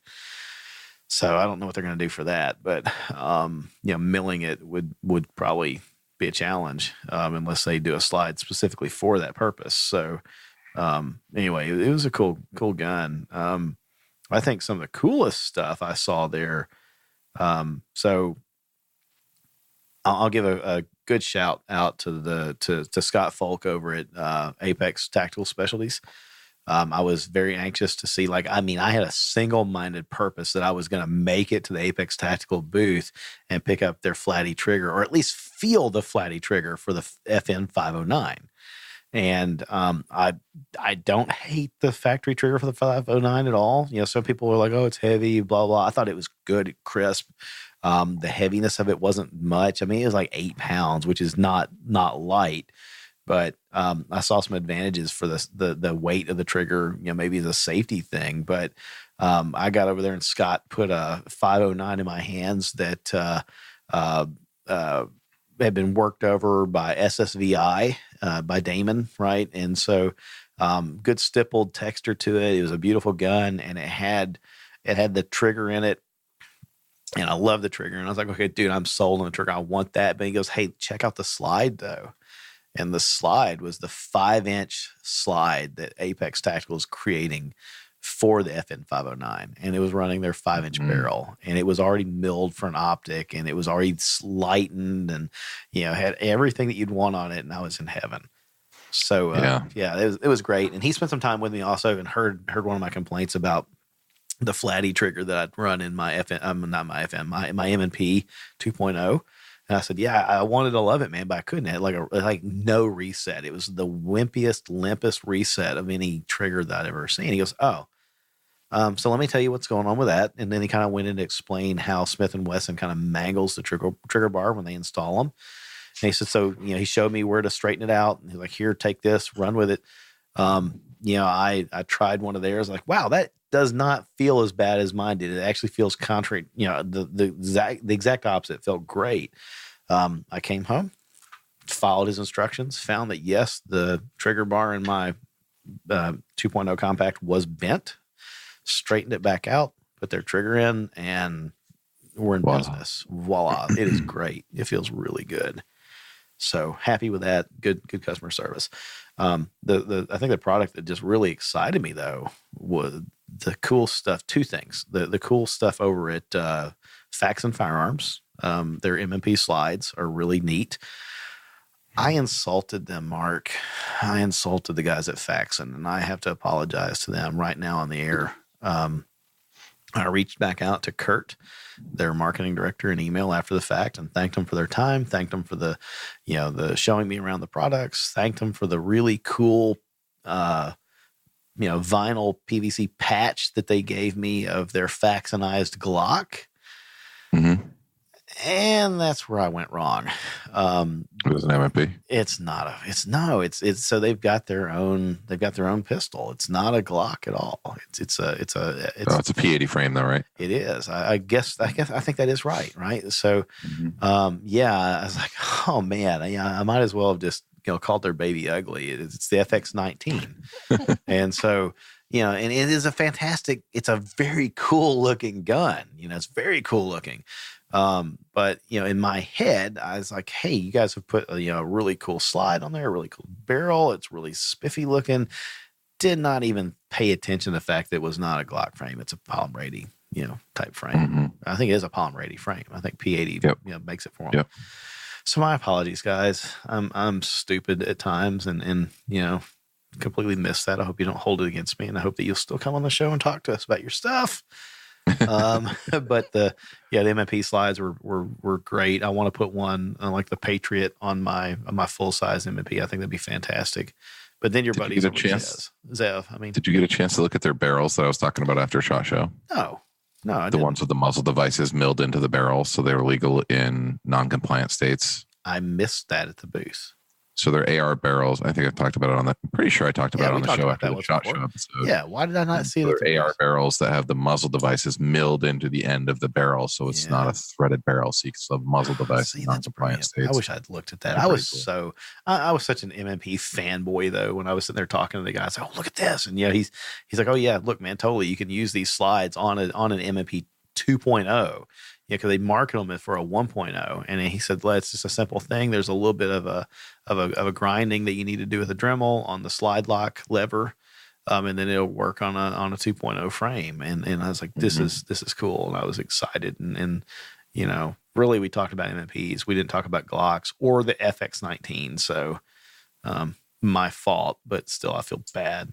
I mean, you don't want to approach a vendor and man, I totally loved your XYZ product. And they're like, that's not what it's called. It's not what it is. So, yeah, great. To be fair, it was so a little hard to tell on the patch. Well, it's just a patch. Go ahead. So I was thinking about telling the listeners about the arrival I have coming. Yeah, and see, I was wanting you to do that. So Zev, right? We went to the Zev booth, right? Mm-hmm. And that was fun. The biggest thing is that you should probably, if you're driving, pull over or something. But I'm contemplating, if all goes well with this piece when it arrives, that it will be replacing my Agent C17 as a carry gun. OMG. Yeah. Right. So I have a Zeb OZ9 en route. It's supposed to be here either tomorrow or Monday. And so this actually is transformative to the show. It's not a Glock. It's not a Glock. Which means that there is nobody on the show carrying a Glock. That's not true. That's not true. I totally do. And Sometimes. that's all I carried at the show. But what's sitting in front of me tonight is not. Yeah, no, it was. It was my Gen 4 19 with the RMR. Oh. Just I took the comp and the big light off of it and carried it in a more streamlined package. But yeah, that's what went with me all week.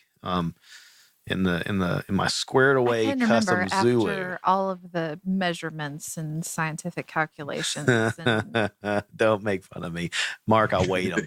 I am 100% going to make fun of you because I was doing all of the packing and all of the laundry and all of the getting the dogs ready while you were in here making a freaking spreadsheet on gun weights. Honest to God, did it, man. I've got a spreadsheet. She's like, "Would you just pick a gun? Pick a gun?" And I was like, "No, I've got to." One of these is heavier. I can tell. I went in and I did the shell game where I set 3 down. I'm like, pick that one up. Pick that one up. I'm Which one's heavier? I'm in the middle of folding laundry, trying to get 3 suitcases back. And he's like, this is a which real one's heavier? Spreadsheet? Which one's heavier? It's a legit spreadsheet in Excel. He color coded it, Mark. It's in color. I thought she was being a wise ass. I am. Nope. He's insane. I completely nerded the He hell has out on problems. that one. So I'm sitting there going, look, all right, I mean, this will be informative to other people. I'll make a spreadsheet. I'll share it. The world will be better because of this. No one cared. No one gives a damn. No one And so I made a spreadsheet. I brought the FN509 in. I brought the Gen 419 with the RMR, with all the agency stuff on it. And I brought my MMP 2.0 in here with the RMR and stuff on it. And I weighed them out, and hands down, the one that was lighter and by a couple ounces, but when you're only talking about 2 pounds, a couple ounces is significant. The Gen 419 with all the stuff on it was the lightest gun of all of them. And I was like, wow. I mean, with full mags, right? So they all had 15 rounds of the same ammo in them, and it was lighter. So that's what I carried in my squared away custom Zulu. Shout out to Corey, man, because you guys built a good holster over there, but Corey took care of me on that one and tweaked it for me a little bit. And man, it was comfortable. Wore that sucker all week, 12 plus hours on my feet, 3 days in a row. Wore it in the car driving up to Indy, so didn't take it out of my belt or my waistband just because I was sitting in the car for 6 hours, and it was comfortable. I suffered and struggled along with my MMP 2.0 and right. it's extra. And it weighed a ton. Weighed a ton. You left not as much as our child. You left that conference with scoliosis in your spine because of that gun. So okay, let's get back to talking about not a Glock. So, Hashtag not a Glock. Let's go, Mark. Yeah. So back to the OZ9 briefly. I want to touch on this, and then I'll have another reason for people to pull over after that. But so yeah, I've been following the gun quite a bit. I spent quite a bit of time with hands-on in the booth doing some dry fire practice and talking with my guys at Zev. And yeah, I mean, I think they got me sold. So given the gun shoots as good as they say it shoots, and it certainly feels better than pretty much anything I could put my mitts on, my monster hands. It looks good. It feels good. The trigger feels fantastic. The reset is awesome. It comes ready for an RMR. I mean, it's everything that I want in a package. Gun. Beautiful. I pull a pin, I change out grip modules, change sizes, change colors. I mean, color thing isn't that big of a deal to me, but then, in the future, being able to pop a pin, throw on a 19 grip, like that, the versatility of it is awesome. And backed by a company like Zev is, pretty fantastic. So yeah, I'm really looking forward to that. Those guys, they were really good. I loved that gun. It felt great in my hands. As awkward as the Archon felt in my hands, Zev was I'm glad you feel that way because you won't be mad when one of them shows up in the house. Because David ordered one today. Surprise. You're finding this out on Shooters Nation Live for everybody. So it's all right. The kids will eat ramen noodles for another month, but I'm getting a whole the listeners can't see the face right now, but they I can hear my eyes rolling. Yeah. I'm 100% being the sarcastic a-hole this time. We've talked about it a little bit. I mean, yeah, I know you haven't ordered one because the holster hasn't shown up yet. Well, yeah. Hey, Mark, giveaway. Mark's got to get his. Is it on the spreadsheet? That's true. Yeah, it can be. We can add it to the spreadsheet. Mark needs to get his gun so they can produce a holster for it, and then it will fit my life perfectly the way that it fit my hand. I would say that I don't think I could ever carry the Zev. It's a very large gun. It's big. I mean, which is why Mark, to your point, it's Glock 17-ish. Yeah, but I would love to shoot that on the range. Like that would be a fun gun to shoot. What were they saying is Zev? I mean, it's like a 1911 grip angle, right? I mean, it's So it's a better grip angle, so it's more natural, a more natural point versus a lot of people have a hard time pointing low or pointing high with a Glock. That this is kind of like right in the middle, and it's just a more natural ergonomic pointing. I've got it on the screen pointing here, gun. I'm looking at it. Yeah, I feel like I would do really well with that because I do have that problem. I'd let you shoot mine. Yeah. Shut up. When it shows up. And then we could fly to New Hampshire and shoot marks. Shoot marks, cheaper than we could buy one. No, that's not true. Not at all. It depends if all four of you came. Right. So no, you can stay home with the kids. work with me here, Mark. I'm trying to buy one of these. So another reason for everybody to stop what they're doing if they're driving or operating heavy equipment now is because I'm gonna give the nod to a gun that nobody's gonna believe, including the two of my wonderful co-hosts this evening. That a gun I am really digging I can't. I'm having a hard time saying this. Is the Taurus TX22? What? Yeah. Oh my God! The industry feedback on this gun has been unbelievable. The hands-on, it feels fantastic. The trigger is great. It's a 22 long rifle. They're all convertible, all converted into a threaded, non-threaded configuration out of the box, so you can put your suppressors on it. They have like pretty much any YouTube video you check, 100% reliability over multiple different ammunitions. The gun is super affordable, and it's a 16+1. So it's about the size of a Glock 19. Wow. It's super easy to manipulate for older folks or less, people without a lot of hand strength. Yeah. And it's a 16+1. It's got a good sight picture. The trigger felt fantastic. These guns are selling like crazy right now. I'm looking at it right now, and I don't hate the way this thing looks. It looks kind of like what is it, the Sphinx pistol? It's kind of got that same shape. I've been claiming that it kind of looks like a cross between a Steyr. Yeah, I see that. And a Glock 19. I see the Steyr. It's got that kind of angles. Steyr, that angle to it. But man, they've really done a good job, and I know it's been a top selling 22 long rifle handgun of the quarter. What are they selling that thing for? They're in like the low threes. Okay. Like 290 to 310, somewhere in there. I mean, super affordable, and a 16+1 and a 22. There is nothing out there like that in a pistol. What happened? Did aliens take over Taurus and start producing awesome stuff? And this one's actually produced in Florida. Oh wow. Okay, this is cool. I'm glad to hear this. I really am, right? Because I mean, we need good manufacturers, and Taurus for the longest while didn't have a good reputation. They were you buy it and break it and send it to Brazil and never see it again or something. Mm-hmm. But if I could have screenshot your guys' face when I said Taurus TX22, I thought quick enough. You were both like, yeah, right. I don't think I would have been more surprised if you said High Point. Right. No. And so I wanted so bad to go by the High Point booth, and I forgot, because everybody says that those dudes are like some of the coolest guys in the industry. They're just having fun. And why? How could? What else are you gonna do? Right. Exactly. Right. Yeah. So, man.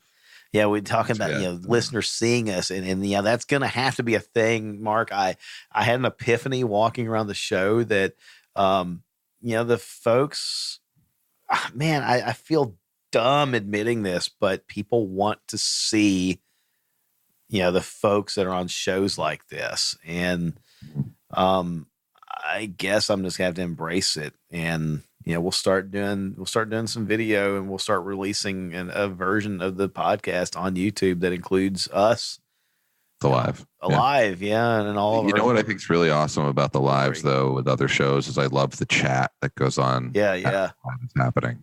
Right, and it's really nice to be able to engage with people in real time as we're talking. I agree. I'm down to try it. I think the show for me was really interesting.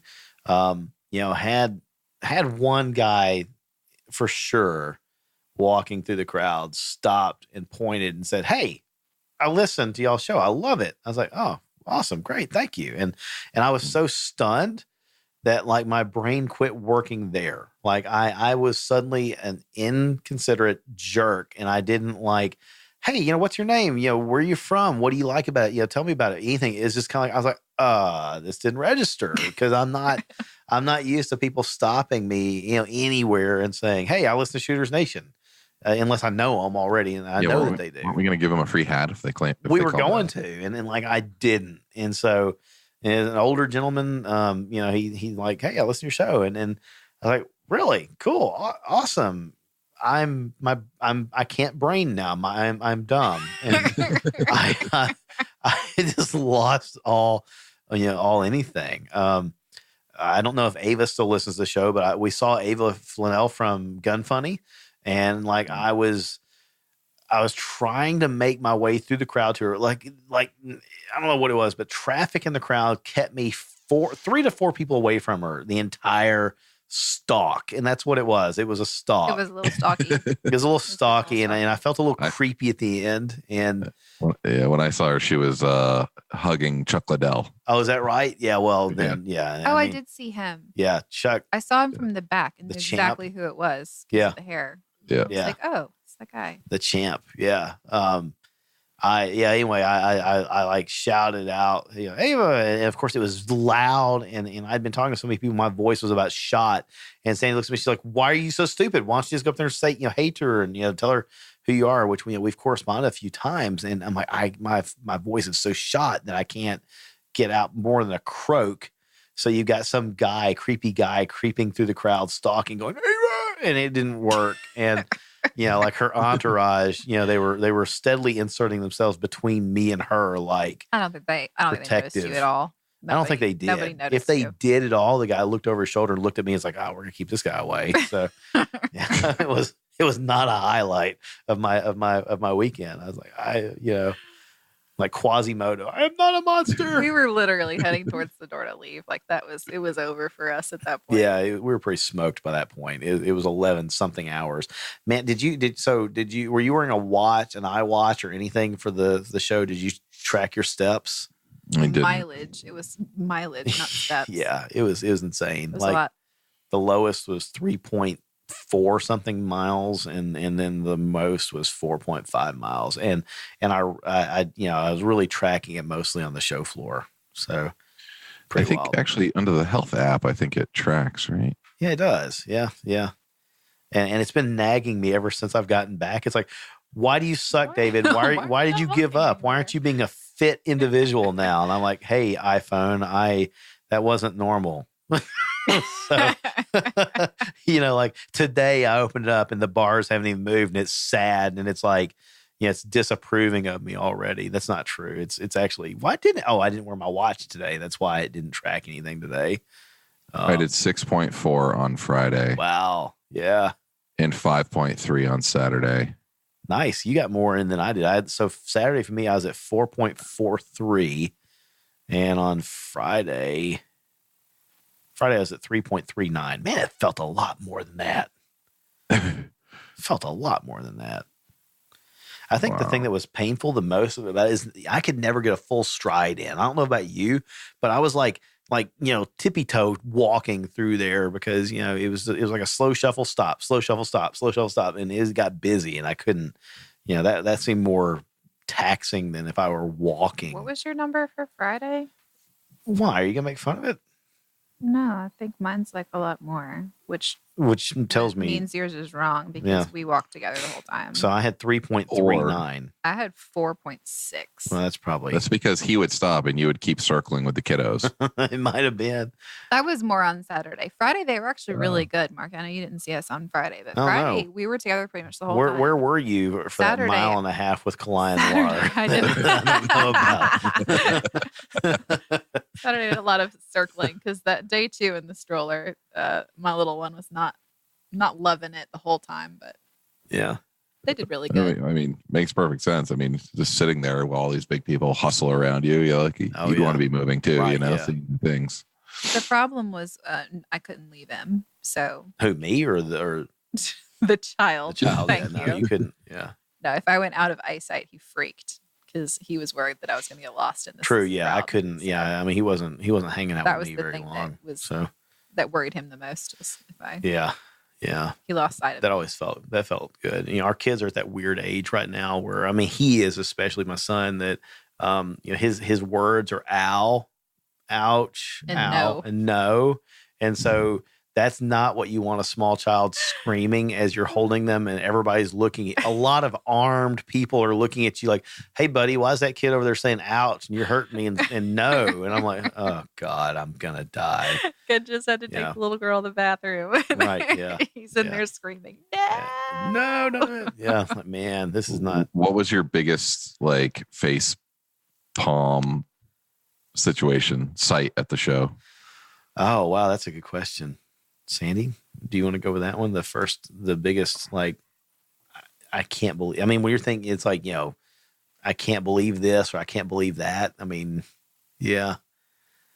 Mine, I don't remember where you were, but I was standing with Sandy and the kids. Oh, and I know what you're going to say. I think candy. Yeah, she was scooting up to get candy, and I looked, and there was a guy with this crappy holster, crappy leather, Glock 19 jammed into it, and his trigger was completely exposed. Right.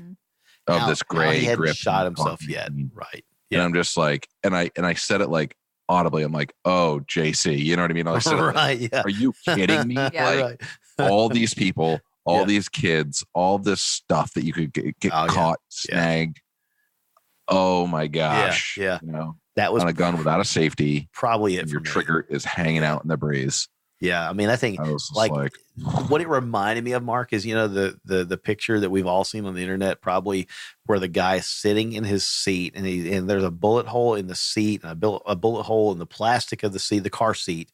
And he's got a dowel rod shoved through it. Yep. And a hole in his pants leg showing where he sat down and the trigger of his gun was in a crappy hole. His gun was in a crappy holster like that. And the trigger had gotten caught by a holster and it shot a hole through all of it. Wow. That's exactly what it reminded me of. And yeah, I remember that was probably it.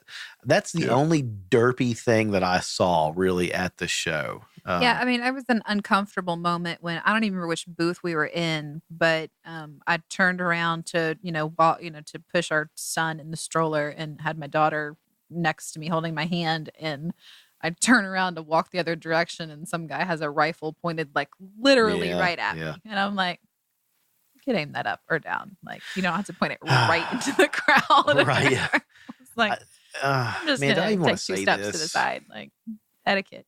So I'm going to say it. And man, I'm going to say it because I don't think I'm the first guy that's had this idea. And I don't think I'm giving an idea to the other crowd. Right. I really don't.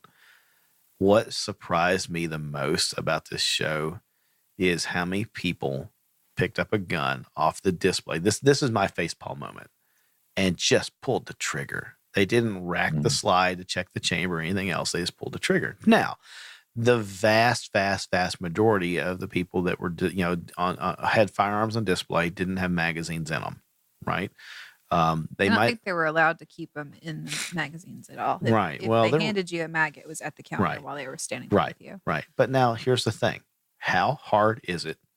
How common are Glock mags? How common were Glocks on display at this show for a variety of reasons? Even I'm not talking about the Glock booth. I'm talking about all the accessories. Yeah, you're selling accessories that fit a gun, and hey, here's a Glock, right? And so whatever, or how many Glock pattern guns or whatever. It would be so easy to go in there with a magazine, with a round or two, and pop one in a gun and just leave it behind as an act of a-holism. And how hard would it be to drop even without a mag, just drop around on the pipe of a gun and walk away from it? I think all the firing pins were altered. Good. I really hope so. And the way I knew this is because, did you hear about the Walther? The one that was stolen. Yes. Yeah. Walther said something like, point. Thanks to the DB that, stole the gun, by the way, just a heads up, your firing pin's filed off. Mm-hmm. So good. I think it's part of. I know they were all tagged, so I assumed that they had to have been inspected. That makes sense. Yeah. That makes sense. That gives me a lot of comfort knowing that. Still, you go to that show, and for 3 days, all you're doing is click, click, click, click, click, click, click, click, click, and you're not racking slides. Right. You're not checking chambers, and then you go home. The first thing you do, it's a muscle memory. Right? Yeah. This is why you always check. Always do it. Check. Always do it. I would pick up a gun, and the first thing I do is I would press check it, and I want to see that thing's empty. Yeah. And it's just force of habit. I've spent the time behind, and you have too, Mark, behind the counter at a gun shop, and you press check it and you make sure it's clear before you hand it to the customer, and you hope that the customer does the same thing before they start dry firing in your face. And I saw a lot of people picking up at I saw a lot of people doing it wrong. I did see plenty of people doing it right. Yeah. So it's just that I in a show like that where it's the enthusiast community. These are armed. These are people that should take it seriously. I want to see none of the wrong way. I want to see all the right way. So I know that's maybe a high order, but it is what it is. Well, if the NRA would focus more on training and less on. Are we going to go there now? We could. So the OZ9, the Zev OZ9, that's awesome. Very cool. I'm excited to see that. Those dudes were super cool at the booth. Like talking to them. Great guys. Great guys. I think they get the best patch award. Well, I they think broke out coolest they patch. broke out the cool gorilla patch for our daughter, and Mhm. those dudes were just they were good guys. Really appreciate that. So shout out to them. Thank you for doing that. You made my daughter's day. So. That's where I met you guys. That's So right, she it was was at super the Zev. geeked about that patch right Yeah, then. she was super geeked about Yeah. that thing. Yeah. Because you called it something else, and she was like, Well, Dad, I thought it was a bear. I couldn't tell. I thought it was like a bear. They're like, oh, well, we should make a bear patch. I'm like, well, you should. Yep. So, yeah, so that way I'm not wrong next time. Yeah. I'll call it a gorilla next time or something. But yeah, I'm excited to see the OZ9 and see what your feedback is on it. And one of these days, man, I'll do one. Absolutely. If I can move enough things on the secondary market, I will probably pick one up. I really liked it. So yeah. And you finally got to meet my boys at P80. Yeah. Met Dan and Alex and the other guys over there. So that was fun. Yep. Yeah. And it's crazy. Dan is he's nearby here in Tennessee. yeah, he's and almost a neighbor. I am now in possession of my first P80 frame. So thanks to you. And that was cool. So I've got that here. It's the compact model, and I'll be putting that together to spruce up a Gen 3 that I've got lingering around. And I think it's the gateway drug. I'm already thinking about what my next one's going to be. So yeah.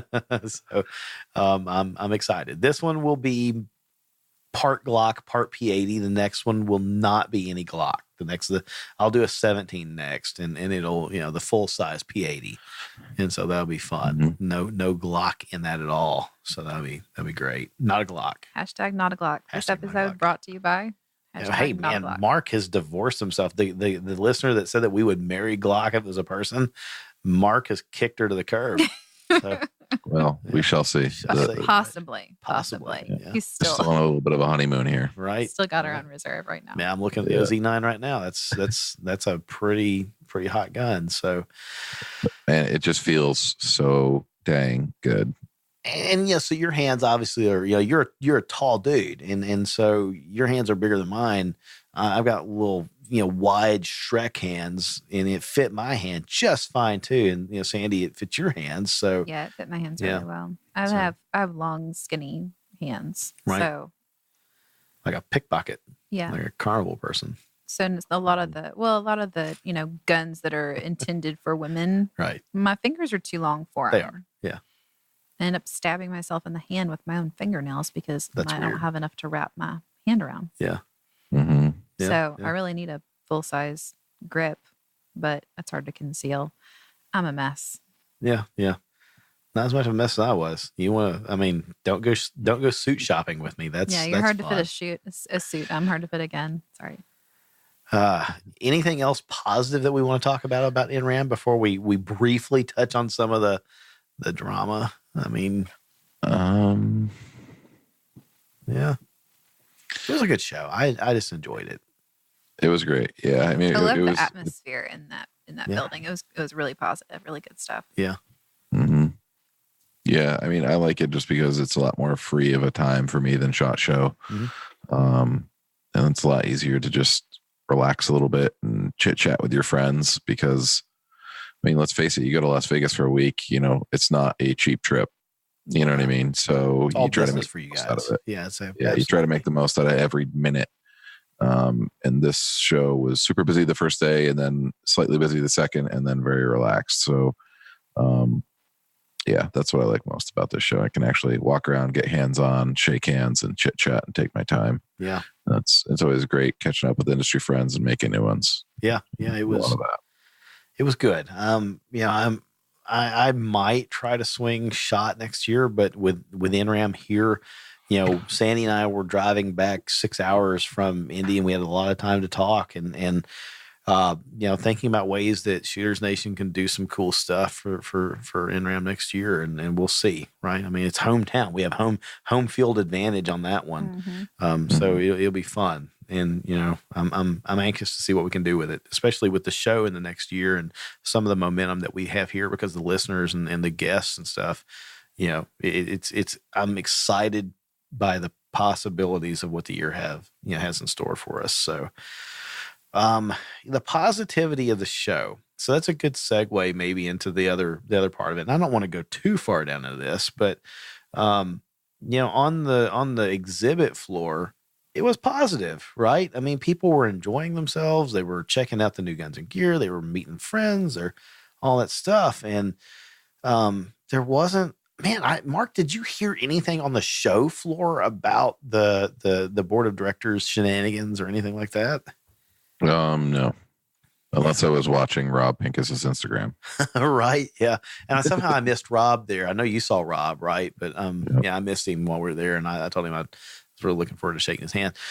I didn't either. Right. On the show floor. No. Now, when you went out in the hallway, you started hearing it, right? As walking through the hallways and stuff.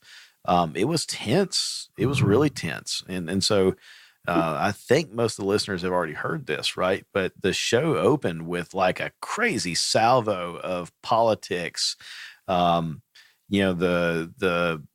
guess it was the meeting or the board of directors and maybe some of the higher powered sponsors or fundraisers or something like that had called for Wayne LaPierre, the CEO's resignation, and they vote of no confidence. We want you to resign. And during that meeting, and that was on Thursday or was it on Friday? It was on Thursday, Sandy, wasn't it? Because he had a shadow cast on the show because of that.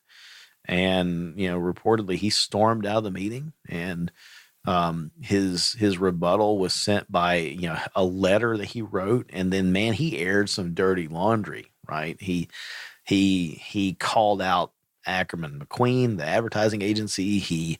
And the really crazy thing about that is they've had this incestuous relationship the NRA and ACMAC have for years, and now it's now that the things are Rome's starting to burn, they're turning on each other.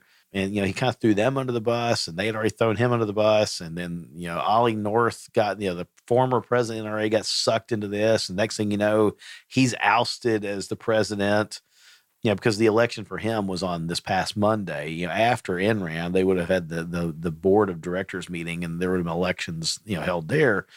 And they told him flat out, we're not going to vote for you. You can forget it. You're essentially fired. And so they fired Ollie North. And I can't say his name without thinking about the American Dad song, right? Yeah. So that's all I know about. It's all in my head now, right? So there was all that going on, and then at the meeting of the members on Friday. That was Friday morning. Yeah. Adam Kraut had sent out messages to everybody on social media. Hey, if you're a voting member of the NRA, you should be here. You should be lining up the microphone to express your discontent. Apparently, the board of directors tried to shut that down.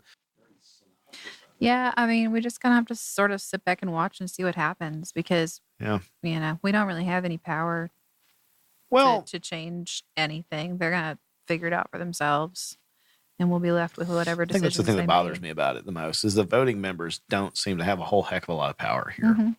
That's true. Yet, and we need it back. I don't know. Yeah. But I think you're just going to have to wait out a lot of these older guys. They're going to go away eventually. And, then maybe we could get some change in. Yeah. I don't know. It's going to be interesting to see what the NRA really looks like a year from now, right? Because I think this is the tip of the iceberg. I hope it looks different. Yeah. Yeah. But I hope it's just as strong as we need them. No, we do. Absolutely we do. And that's the thing that I thought, man, this is such a really crappy chain of events because, right before the show, I, recorded the episode, exhorting people, hey, come, be here. Your voice needs to be heard. Even if you're one of the people that doesn't like it, we need your voice. You need to be involved. You can't change it from the outside. You need to be heard. You need to vote. And I maintain that position. Even here locally, folks are talking about, in the Tennessee gun community, people are talking about dumping their membership and going straight over to the Firearms Policy Coalition or the Second Amendment Foundation or Gun Owners of America and stuff. And, what is it? The Ortega, taco commercial where the girl says, can't we have both? Yeah. And I'm like, hey, that's it. We need both. Go join those things. Yes. Yeah, go support them. But, at least keep a voting level of membership in the NRA. Otherwise, you can't change it. So You know, the frustrating part for me is just like we are under enough pressure from, you know, anti-2A people. Like, yes, we have just got to get on the same team and stop battling. If we used all this energy battling amongst ourselves and focused it on what we really need to pay attention to in our rights, yeah, you can imagine where we'd be. right. You know, and it's just like same team, guys, get your best together and let's do this. I feel like they need their Donald Trump moment. You know, like the conservatives had enough of the establishment Republicans that, you know, weren't doing anything. Well, honestly, I think, you know, so following the party line, and then we have Trump. Yeah, but you know, so I mean, the interesting thing about him, and I don't want to be super political about this, but you know, the interesting thing about Trump was he kind of reached across party lines. You had people from both sides of the aisle that were just disenfranchised and frustrated and pissed.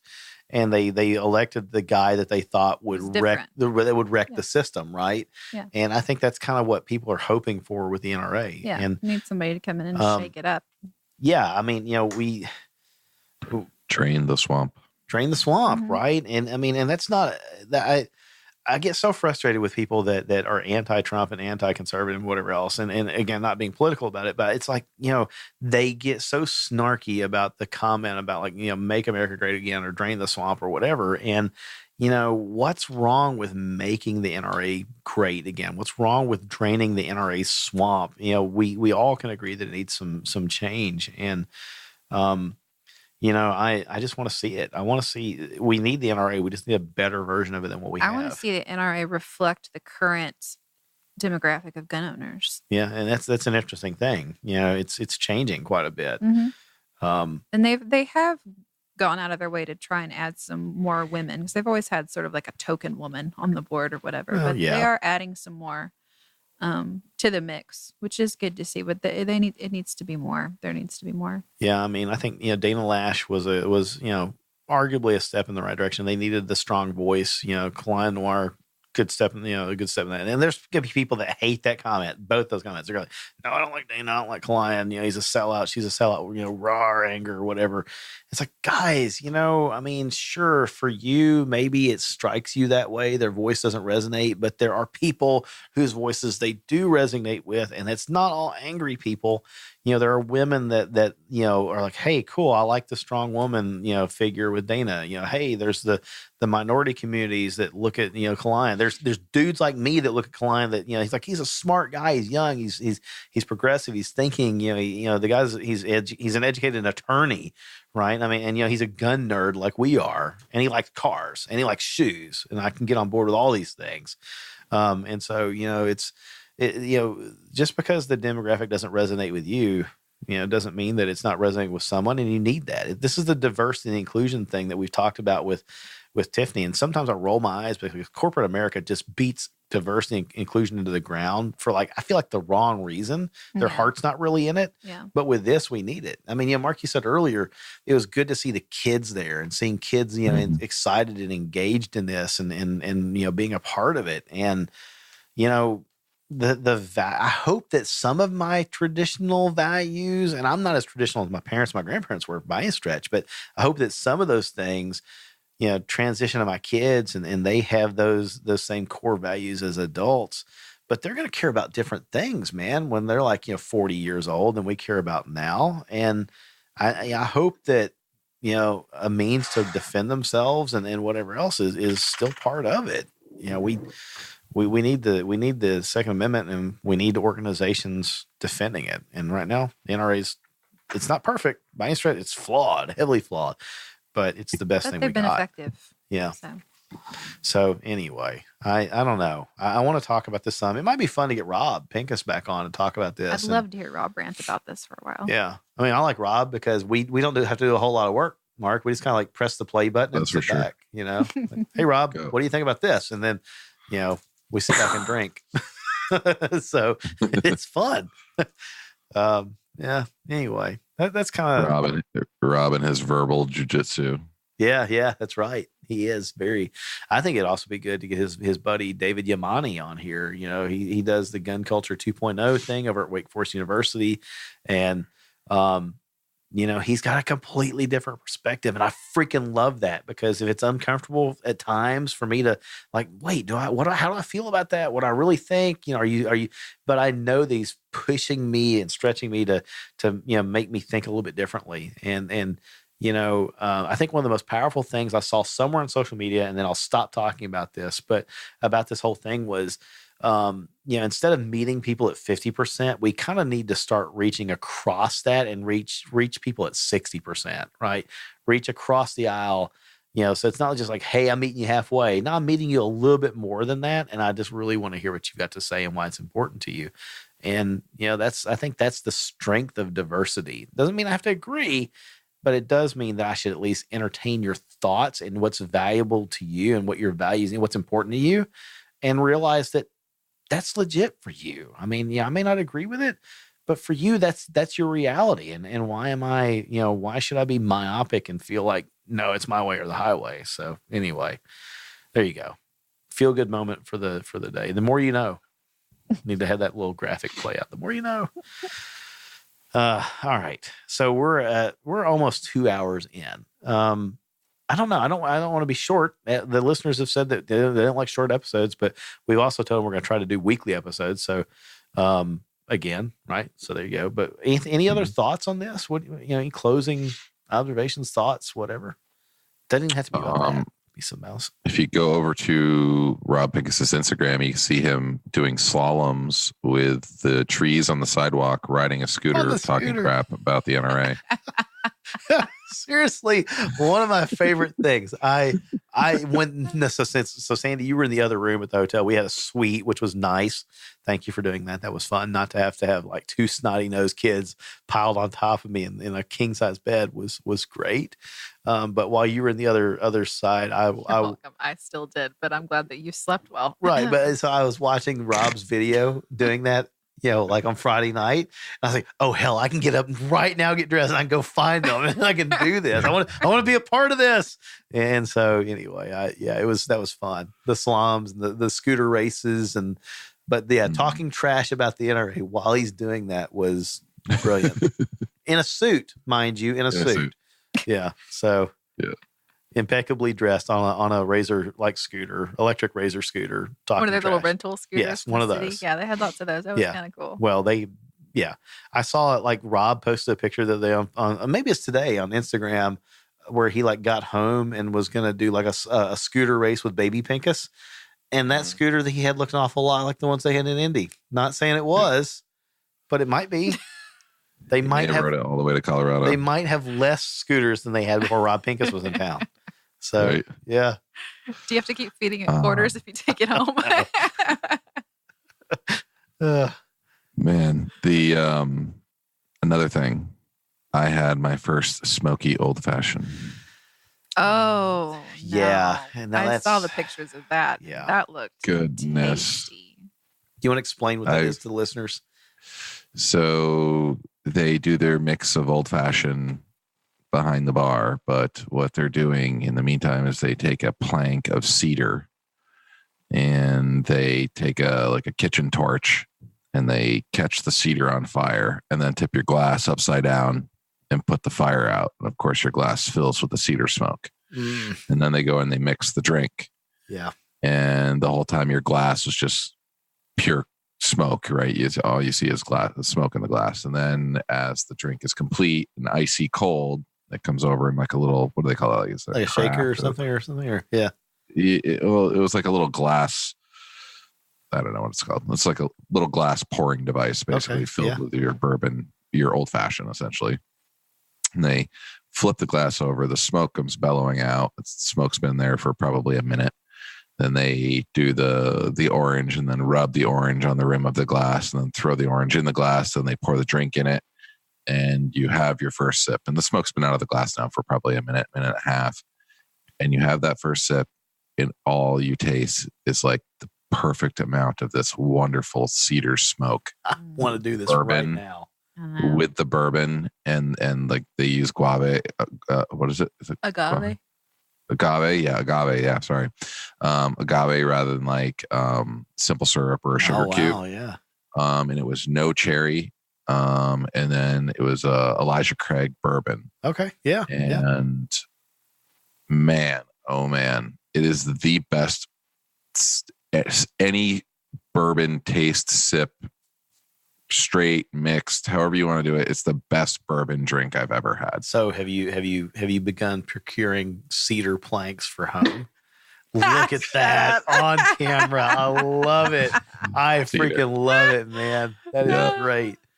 Yeah, I've got one of those torches. And so I've got everything. Things, but yeah, I really want to do it. They do that. I saw that somebody on like in Nashville had done that. I thought that's interesting.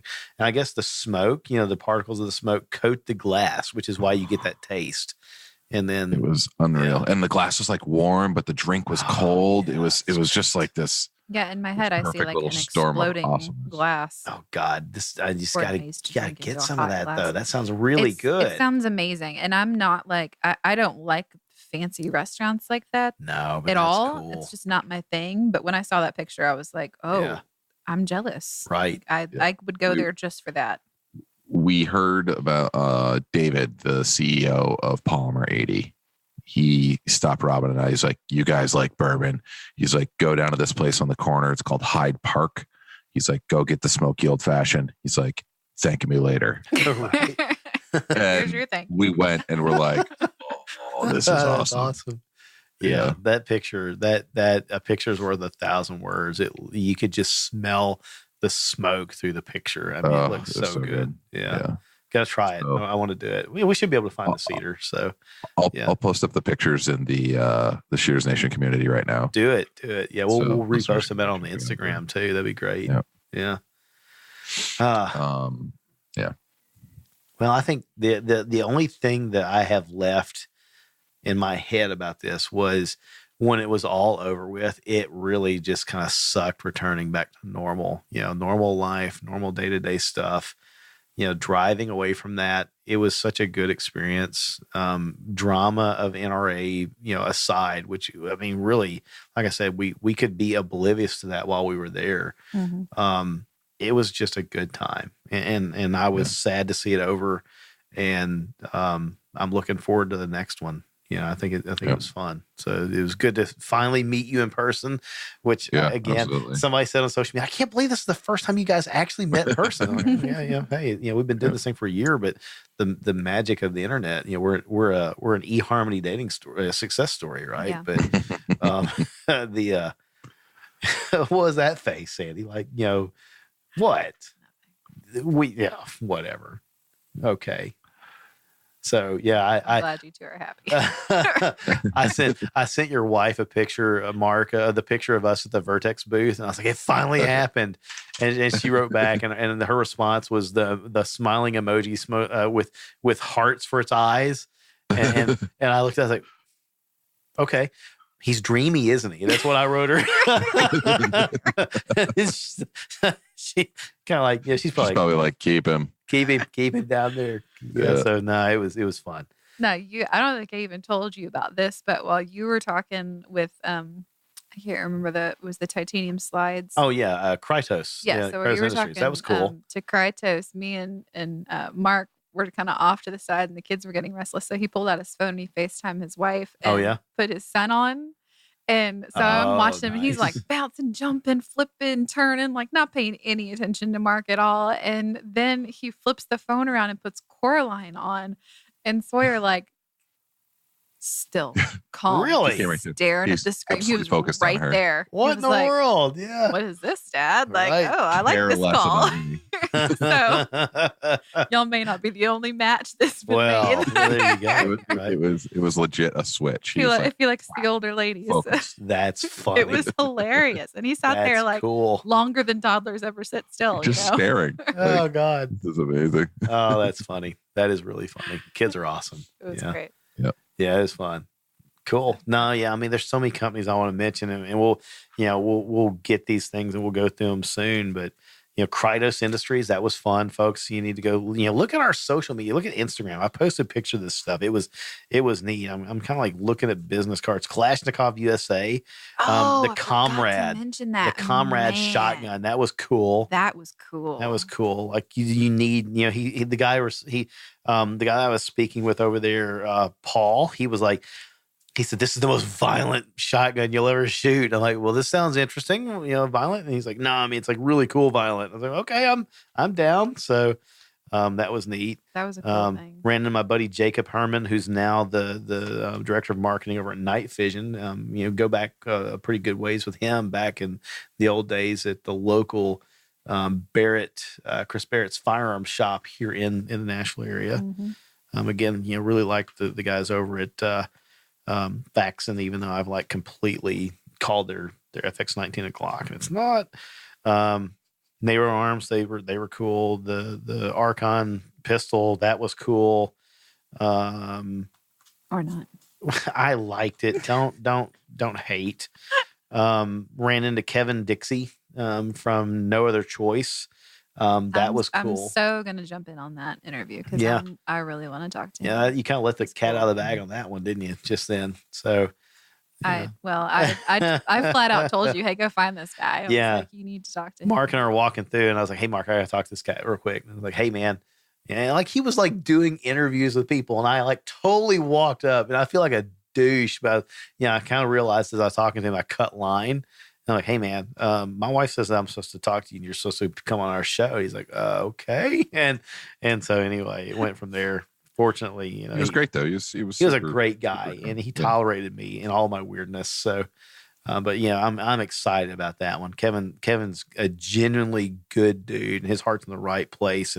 And what he's doing is I've started doing even more research, and I'm super impressed with that guy. Mm-hmm. And so, man, and we've got some other guests coming up soon. I think folks are gonna like. We have a very, I think, well-known member of the ladies community in the firearms world that a lot of men are going to recognize, if they read magazines and blogs and things. Hoping to have her on very soon. So anyway, it's cool. I think NRAAM was good for us, and I'm excited to see what it does for the show in the next couple months and the year ahead. Right. So got a stack of business cards here in front of me, and people have been very, very cool. They've been writing back and good conversations happening and trying to line some things up. It's just all about making schedules work, and we'll try to to do that. So I'm excited. All right. Anything else before we let these folks go? No? All right. Cool. So folks, again, you mentioned it earlier, we're going to try to start doing some YouTube streaming of this stuff. We'll have to figure out the mechanics of that. We've done it in the past. We know we can make it happen.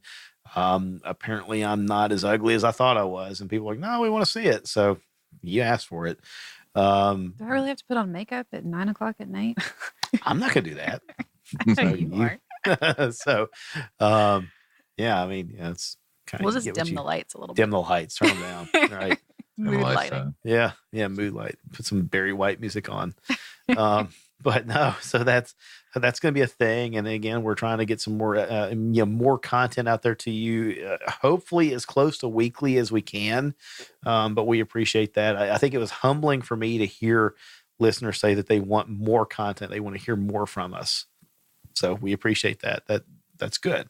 So the way that you guys can help us is share the episodes with your friends, share us on social media, tag us in things, get your friends to listen, help us grow the Shooters Nation audience. That's it. Review it, plug us on iTunes and on Instagram and on YouTube, subscribe to our YouTube channel, all that fun stuff. But please share us. You guys, I cannot stress how important that really is. It sounds like I don't want to beg people to share us and like us and tag us and all that stuff, but subscribe, tag us, share us with your friends, review us. It helps. Hands down.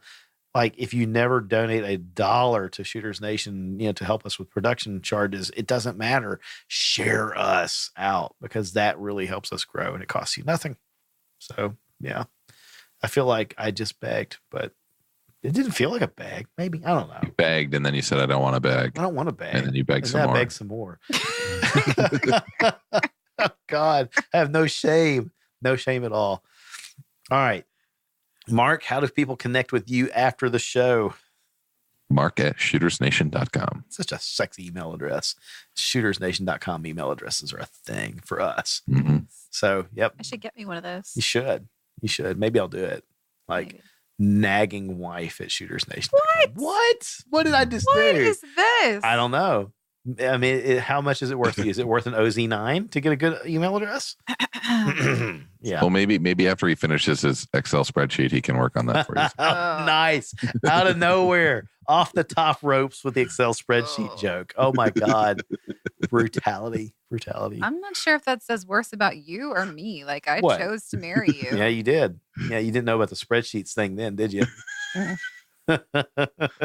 So that's my dirty secret, right? So it's not like I'm hiding another family in another city or anything. I've got like spreadsheets, Color-coded spreadsheets with Excel tables and with formulas. gun weights. Yes. Yep.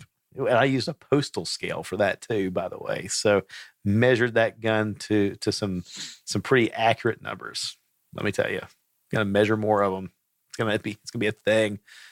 I'm telling you, I'm changing the world I with that feel spreadsheet. like you know your guns a little too intimately. Maybe I do. I should knock before I come in the office. You should knock before you come in, right? Oh my God. All right. So if you want to connect with me and learn more about spreadsheets and other fun things like that, David@shootersnation.com. Mark, they can also connect with you at squaredawaycustoms.com and find cool holsters, including the super comfortable Zulu that I am like a fan of. So, yep. And polymer 80 goodness that you guys sell over there. So that's a thing too. Trying to think of Make what sure you else. use coupon code Shooters Nation if you need any kydex and save yourself some money. Yep. We are working through this. We have some friends at Vertex that are trying to help us out, and I think it's just because I'm from Kentucky and I don't always speak clearly, but we're working on a coupon code for Shooters Nation with Vertex. It's coming. There's one now. It's just it's not spelled right. That's my fault. So anyway, I'm trying to get that ironed out, and we'll have that soon to save you guys some money, and that'll be fun. Golly, I'm trying to think what else. Did I mention my email address, David@shootersnation.com? I think I did. I said that's where you can find spreadsheet information and things like that. You help with your math homework. Yeah, math homework. So anyway, can you share the spreadsheet in the Shooters Nation community? I should totally do it. I've got a screenshot. I could put it out there. So, yep, I'll do it. It's glorious. I mean, it's like 3 columns color coded with weights and things. So it's life changing. Life changing. If you have the exact guns with the exact combinations of crap on them that I do, this spreadsheet's relevant to your life. It's not actually. It didn't change anything. What? It hasn't changed what guns you've carried in any way, shape, or form. Actually, you know what? I need to reweigh 2 of them because they now have Apex triggers in them. You've already. So there will be a new version of this spreadsheet with new trigger information included. And it probably changes it by at least a gram or 2. All right. You have fun. I'm going to bed. All right, everybody. That's it. We hope you had fun. We had fun. We will catch you next time. And until then, be safe out there.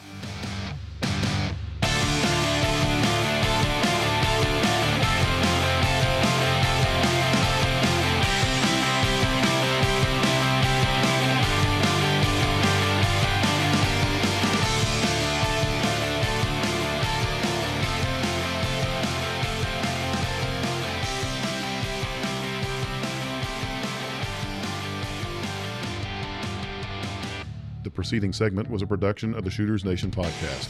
Visit us online at shootersnation.com.